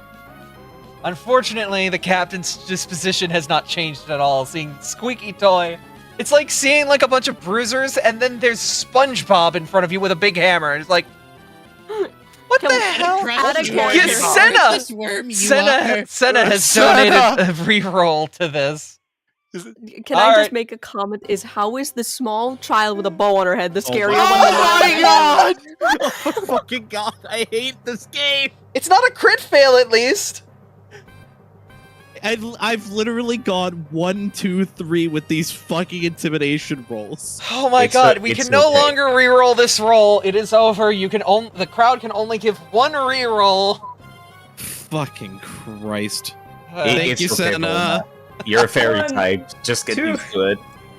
3. I'm gonna crush you into paste. He's gonna flip you the finger and throw a dagger at you. Angry. Hey, that's not nice language! I don't have the one ability I want yet. I need level 3. This is the only thing they're doing at this point. We'll be at the top of the turn counter. Yeah, that hits me. I can't do ally shelter. That's fine. Ow, that kind of hurt actually. All right. So, Professor, did you get to do your turn? From last time around? That's when I dumped a bunch of rocks on the last pirate. All right, Artie. He threw a knife at your friend. That's not very nice. I don't feel like being very nice back. It has been over a minute, so I believe your sword no longer has the electrical charge, correct? Probably. All right. That would take like 10 turns. I love this music. I don't think it's been 10 rounds yet. Oh. 1 minute is like one combat encounter. Okay, true. Okay. So the time to get the board out, I would say, yeah, it was about 20 seconds. And the combat so far has been 3 turns, which would be 18 seconds. You have about 20 seconds left of electricity, or about 3 turns left of this. Yeah, that's about how much I'd have in my rage too then. All right. That's all right. That's all I need for a good few attacks. That's the reason why I don't keep track of it. It's usually a whole combat encounter. All right, you've got 3 turns. See what you can do.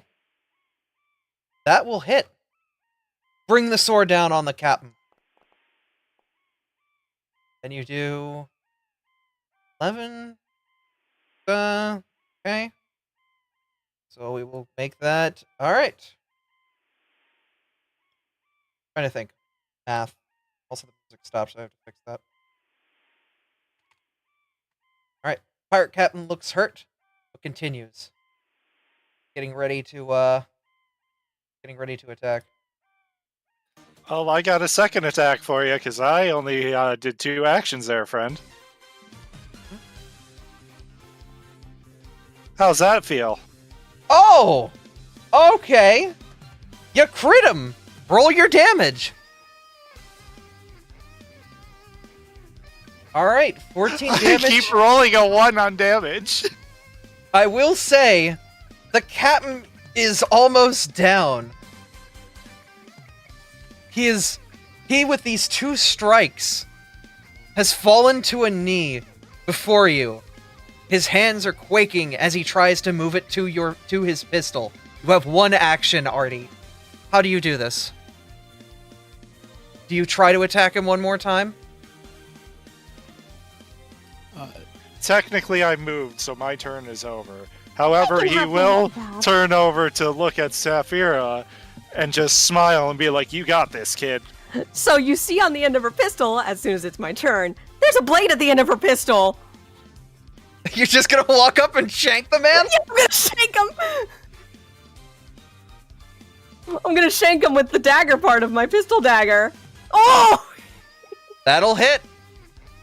Oh! Oh, it's a great day to be me. With that, the pirate captain, before even getting a chance to strike, aside from the knife he threw at Volna, falls, collapsing before you. And with that, the encounter is over. With a breath of relief, you feel the tension in the air start to ease up as the crew of the Jewel of the West begin to collect those knocked out and start to get them assembled into the jail cell below deck. One by one, even the captain of the enemy ship gets taken under. And the captain of your ship, Captain Saffron, sits with you all as she looks over the damages and the lack thereof of damages. I went to the wrong map. I went to Nova, not to... Alright, there we go. She sighs softly and nods. Aye, it was good work. I haven't had a fight like that in a long time. I'm feeling generous. Whatever's on this ship, on their ship, is yours. Ooh. Well, that's mighty kind of you. I won't say no. Oh, neither will I! It's time to feed the Right. loot table. Alright. A ship? Not the whole ship. I'm going to be sending Just- some of my crew over there to take her to port over in, If anything, sounds in like Citadel. somebody may have found a ship of their own. He looks straight across from him. William looks on and then looks to the captain. Captain? May I? She gives a small nod. Aye. Take 6 men, your choice. Head on over. Take her to port with us. She'll be yours from this day forward. The jewel is mine, but that one over there is yours. With a glee, he leaps over and heads on, walking into the captain's cabin, taking a large fancy hat from the loot, putting it on his head. Feels good, doesn't it? He sits in the chair and looks on. This thing's a bit tacky, though. It starts to collect what he can, handing it to you guys. You get... This is a good time for you guys to list out loot, because you're going to have to divide it. 21 gold. Just shove Give it in us the a party second. stash. Yeah. 21 gold. Save everyone the headache. Alright. 21 gold, 7 silver, 9 copper. Abby. Oh, wait. Abby, you can just put them in the party stash. Wait, there's a party stash button? Where's that at? Yeah, that's, hold up. Let me just give you a screenshot. This is news to me, learning about the party stash button. Oh! You see where it says the party in the list of actors? Oh! The party has a sheet. Huh. How do I... It also shows everyone's best skills, as well as your hero points. Yeah, I did not know Yo! about this either. This is awesome. That's cool. Okay. Alright. So the party will get 21 gold.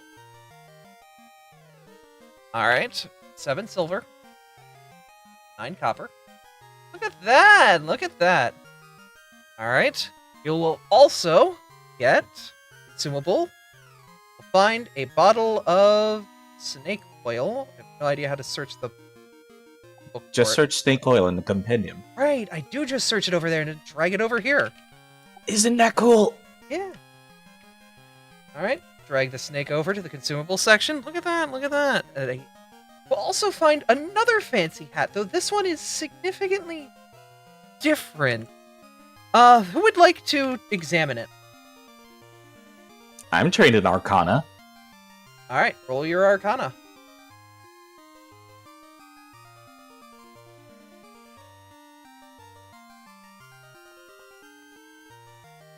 It's a hat! I'm re-rolling that. The professor will take a crack. You at it. have plenty of hero points all to yourself. I'm re-rolling that. Hey, third time's the charm. Professor! It's a hat of disguise. It says hat of disagreeable disguise. That's the only one I found in there. Are you using the first edition loot generator again? This was a different one, but it said it was Pathfinder 2e. Hold on. In the description of the hat of disagreeable disguise, there is a thing for hat of disguise. I wonder. Oh, it's called the Masquerade Scarf now. Oh. Yeah, that was because Hat of Disguise is from D&D, and we don't want to get sued by Wizards of the Coast. That's fair. Okay, so you have a Masquerade Scarf now. Feel free to have fun with it. You also get the Eagle Eye Elixir, the lesser. Finally, get a Tinder Twig. If that's a thing in this, it might be renamed. Archives of Nephis should have the new names if you search it. Yep. Tinder Twig. Oh, it's called a matchstick now. As it does exactly what you think a matchstick does, if I recall correctly. So you could light the shit up on fire now, but I don't think new Captain William Scholl would be too keen on it. That plot point would have been very awkward if you hadn't set it on fire. I can't believe William Scholl is now a captain. From that, you guys begin to set off to the port of Peridot. The two ships traveling together in a small flotilla. After another week of travel, finally come to it. Go find what I need to find here.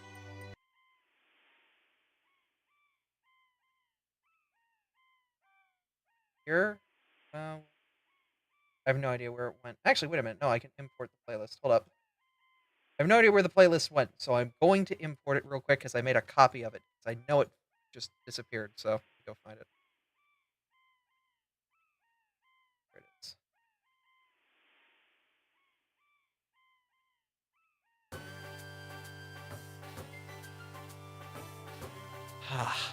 There it is. After another week of travel, Jewel of the West and Captain Scholl's new ship, which he has not decided on a name of, finally find their destination. It's the early hours of the morning, as from the top of the Murkrow's nest, you hear Leclerc call out, "Land ho! I see light!" It isn't long before the whole ship is awake with excitement. The light on the horizon seems to move, dance, spin in the morning light.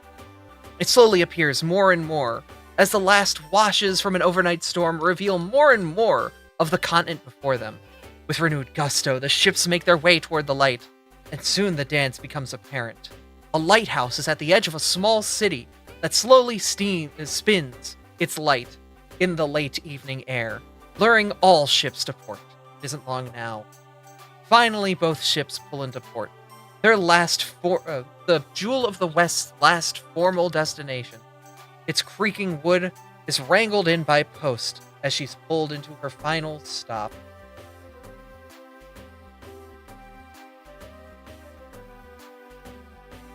Slowly, the crew begins its preparations to get off both of the boats. each member of the crew glad to be finally free on land once more. All except for Captain Saffron. She's down, she's down at the plank, saying goodbye to everyone as they step off. At the bottom of the plank, the 6 of you would see an excited young giraffering. They and their tail are hopping with joy as they seem to wave you down. Hey! Hey! You guys are the guys that the mayor was talking about! You're the adventurers, the passengers on this ship, right? Oh, he can't wait to meet you! I'm Nevin. I work for his office, and I can show you how to get there! And that is where we will leave things for now. You have traversed the sea and have officially landed on the continent of steel. Yay!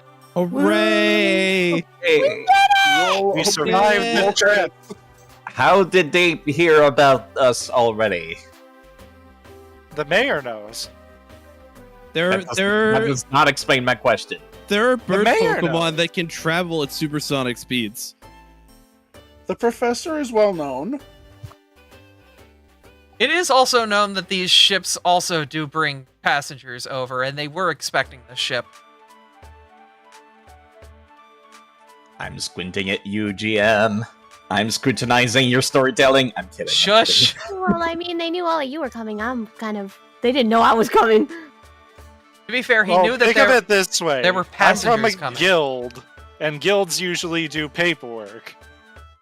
The paperwork. Yes. There's paperwork. To be fair, involved. yes, Artie, you were prearranged to head on this trip. You didn't even pay for a ticket. You were given. I was given a ticket, yeah. Yep. So I was told not to worry about it. yes, so they are formally aware that you were arriving. They just didn't know that there was more than you arriving. But he's rolling with it. It sounds like. But that'll be it for us today. Thank you guys for coming out and watching and enjoying this session 0. I hope you all enjoyed it. It was very good. It was very good. I'm excited to see session 1. I had a lot of fun, actually, getting to play this character. Oh, that was I'm great. so ready. I'm so ready. I'm glad I made a friend in you immediately, Amber. All right. At this point, I'm going to stop the recording, and we can have a little decompression if y'all want. Just vibe for a moment. Or if people need to go, now would be the time for them to go. Yeah, I might. I wonder how Ember is going to get off the ship undetected. That's a good question. Good question. They aren't. They aren't. Roll stealth. I'm kidding. I mean, I have that. I'm good at that. Time to cast the new legally distinct Passed Without a Trace. Oh, I'm so excited, you guys. Yeah, it was fun. Yeah, no, I'm glad you guys enjoyed it. I'm glad you guys had a good amount of fun here. Yeah. I'm glad this was a good time for all. Would there be a separate area for the Discord for art for the campaign? I would say post it into Continent of Steel. We should just make a thread in there for fan art. You have some fan art that was made. Yeah, we'll make a thread in the Continent of Steel for fan art. Yeah, in the discussion channel. Yeah, the public discussion channel. So, do have a couple pieces that were submitted. All right, and let's go grab those really quick. Mont made a couple pieces. Let me go grab them. Mont, are these the only 2 pieces you made for this, or was there another? I'm not saying these are the only 2, but I'm making sure like these are the 2 pieces that you made for this. Just those? Wonderful. So we have this wonderful picture of... Great, if I could just drag over. Okay. Boy, I wish there was intercompatibility between the 2. We have this wonderful image of the professor's rock hands approaching you dangerously. Me when I get you. Me when I get you. Me when I get you. And finally, we have the wonderful baseball smash of Volna. Sending a Squirtle to hell. Yeah, that was really good. That was so damn funny. Is that the freaking Ash baby? Yes. Shoutouts to the shorties over here who fucking yeeted the Squirtles on the fucking ship. Never underestimate a gremlin with a hammer. Never underestimate a gremlin with a gun. All of us, but I think Artomis and Ferris are short. Yes. I'm 6'5". If you look at my biography, I put height small. Tobita, the Professor, Volna, and Saphira are all creature size small. Ember and Artomis are medium creatures. Am I glad that we're not dealing with the weird first edition problem of small creatures have smaller damage die? So nah, fam, I hit like a Makes truck. sense. I hit like a goddamn tank. Yeah. So we'll give shout outs to all the wonderful people who were a part of this. Senna just stepped away to go start their stream, so they're doing their thing. But we have a bunch of wonderful streamers in here. Artomis, who are you? Where are you at? Hi, I'm Azure Artomis. I stream a lot. Not really, but I try. Lately we've been doing Final Fantasy X. We are at the end of 10-2, and been doing Legend of the Guy on the side, kind of thing. But trying to figure out pace, all that shit. Mizu, who are you? Hi, I'm Corey Mizu. I'll be going live with a couple of other nerds currently in here for some Yakuza-ing. If you're a Yakuza nerd, say hi. Hi. Hello. Yeah. If you just like the series, say hi. Hello. So go Hi. go Hi. give Mizu a chat. Go give Mizu a shout. Shout out Corey Mizu _.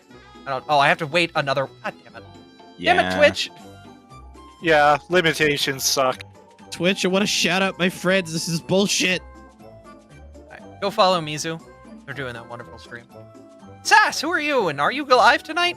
Hi everyone, I'm Sass Creations. You probably have seen me on literally every person's stream lately. Yeah, I'm actually gonna be going live just after we stop because I'm doing my subathon. And today's like the last big day because we're doing Grand Fest. So if you like variety games like Splatoon, Final Fantasy, Sonic games, or if you just want to see someone be a nerd for like 6 hours straight, definitely come over to my stream. We have a lot of fun here. We actually just we're about to break 530 followers because I'm having a subathon and a follow-a-thon. Kane, who are you? What do you do? I'm Kane Moogle, and currently I'm in the middle of doing a playthrough of Golden Sun for the Game Boy Advance. Oh, hey. I know that game. Yeah. Because No, I you have to don't. play it. Not yet. Not yet, but I have to play it soon.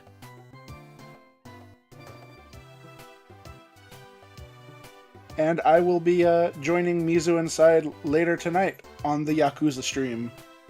Side, who are you? What do you do? I stream on Tuesdays and Thursdays, and that's it. Are you cute? No. Yes. Bitch, yes you I are! disagree. Roll deception. If you roll a nat 20, I'm not allowed to call you cute for a week. How about that? Yeah, go give side up. Yep. Well, both had it ready. Nat one. Not high enough. Alright. This is bullshit. And finally, of our 6, we have Ferris. Ferris, who are you and what do you do? Hello, I'm Ferris Ignis. I am a big dragon on the internet some of the time. Just recently managed to get Twitch affiliate. I know I've been loud here on Abby's stream quite a bit about how I'm doing the streamer thing and trying to do that. So Monday, Wednesday, Friday, doing mostly like builder games.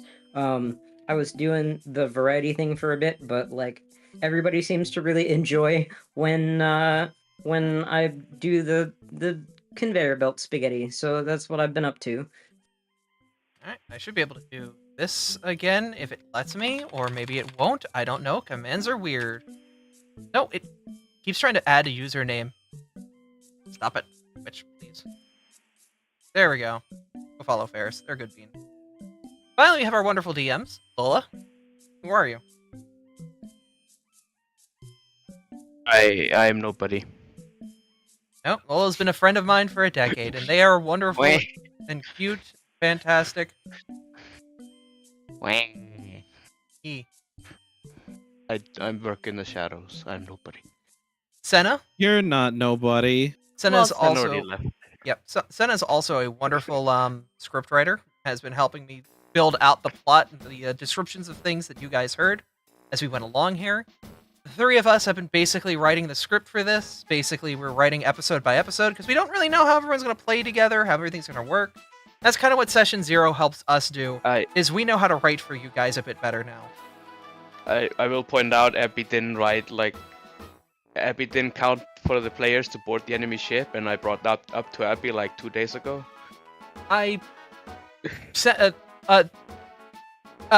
Connie has done some wonderful art for the campaign. They're going to be assisting as well in the writing, and the special token that we had for Captain Saffron is all them.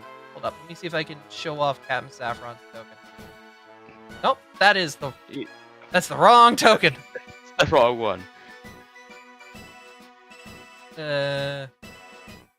View character artwork. Show players. Hey. Connie is a fantastic artist. She's on the server. She also streams from time to time. She's also in Abra. She's pretty cool. Font, as you guys saw earlier, makes wonderful art, is assisting with the campaign, and will be helping out in a whole bunch of other cool ways. And finally, we have Abra, who assisted in making some musical themes. Specifically, I'd like to pause the music for a moment so we can actually listen to the full theme that Abra made for our Thomas. Y'all ready for this? Also, I should turn off the seagulls that have been going this whole goddamn time. Let me just turn my volume up real quick. Hey, one of those is my best friend now. Oh. All right. I want you to listen very well. This is a very good song. Oh, there we go. I have to restart it with like the volume up because it keeps track.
Yeah.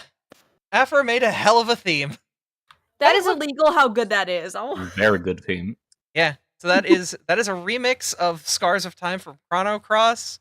Afra, do you want to talk about how you made what you did? Well, Artemis over here was apparently wanting to use this as his character theme, but wanted a PMD twist to it. Abby sent me over a MIDI file and was like, hey, can you do something with this? Listened to the MIDI, wasn't satisfied with it. Found the original song and transcribed the entire thing by ear, and then ported it over into a different music program, added some PMD elements like melodies and rhythmic themes, and all in the day's work. So I'm curious, how many of you guys heard it on that playthrough? Heard those themes hidden in there? Oh, I picked up on it. Not me, because I'm tone deaf. Do you wanna tell them where it is, and we'll go listen to it again? All right. Well, I did include a bit of the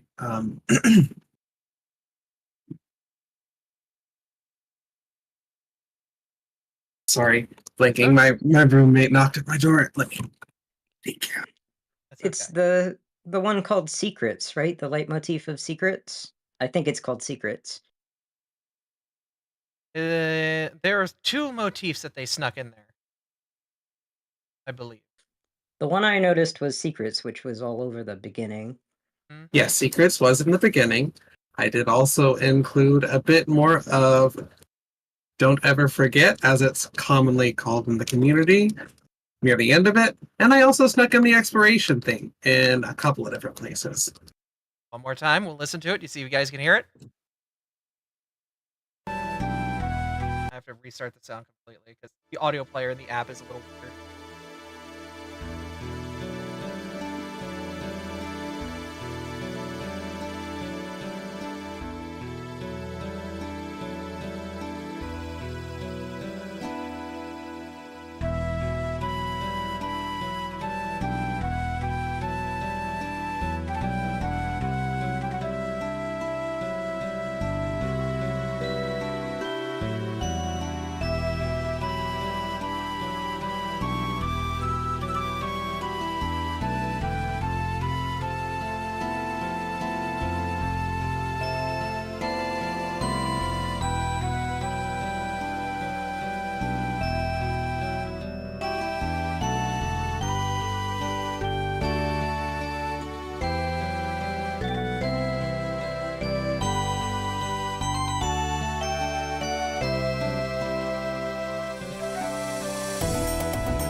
We'll say, listen closely to your right ear.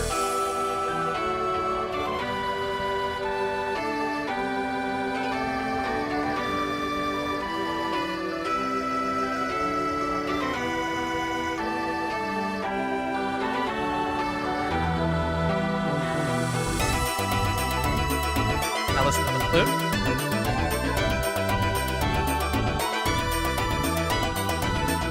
You're a cheeky devil. You're evil. That's going to be it for us, guys. Thank you guys for coming out and watching. I hope y'all enjoyed. We will be back again in the future with our proper session 1, where our player characters walk upon the shores of the continent of steel and begin to explore its depths and its secrets and its mysteries and get to meet the mayor. That's going to be fun. Thank y'all for coming out and watching. It's always awesome streaming for you all. Go support the wonderful people to my left. Also, like, Y'all are wonderful. Thank y'all for being here today. Good night. Bye. Bye. Bye, Everyone is everybody. We'll lead you guys out with Artie's theme one more time. And then we'll... Reminder, Mizu streams later tonight. Mizu and Sass are streaming tonight. Set us live. Actually, I'm going off to go hit the live button now. All right, fine. I'll give you a raid. I love y'all. Bye. Goodbye. Bye. Toodaloo. Alright, good night for the rest of y'all as well.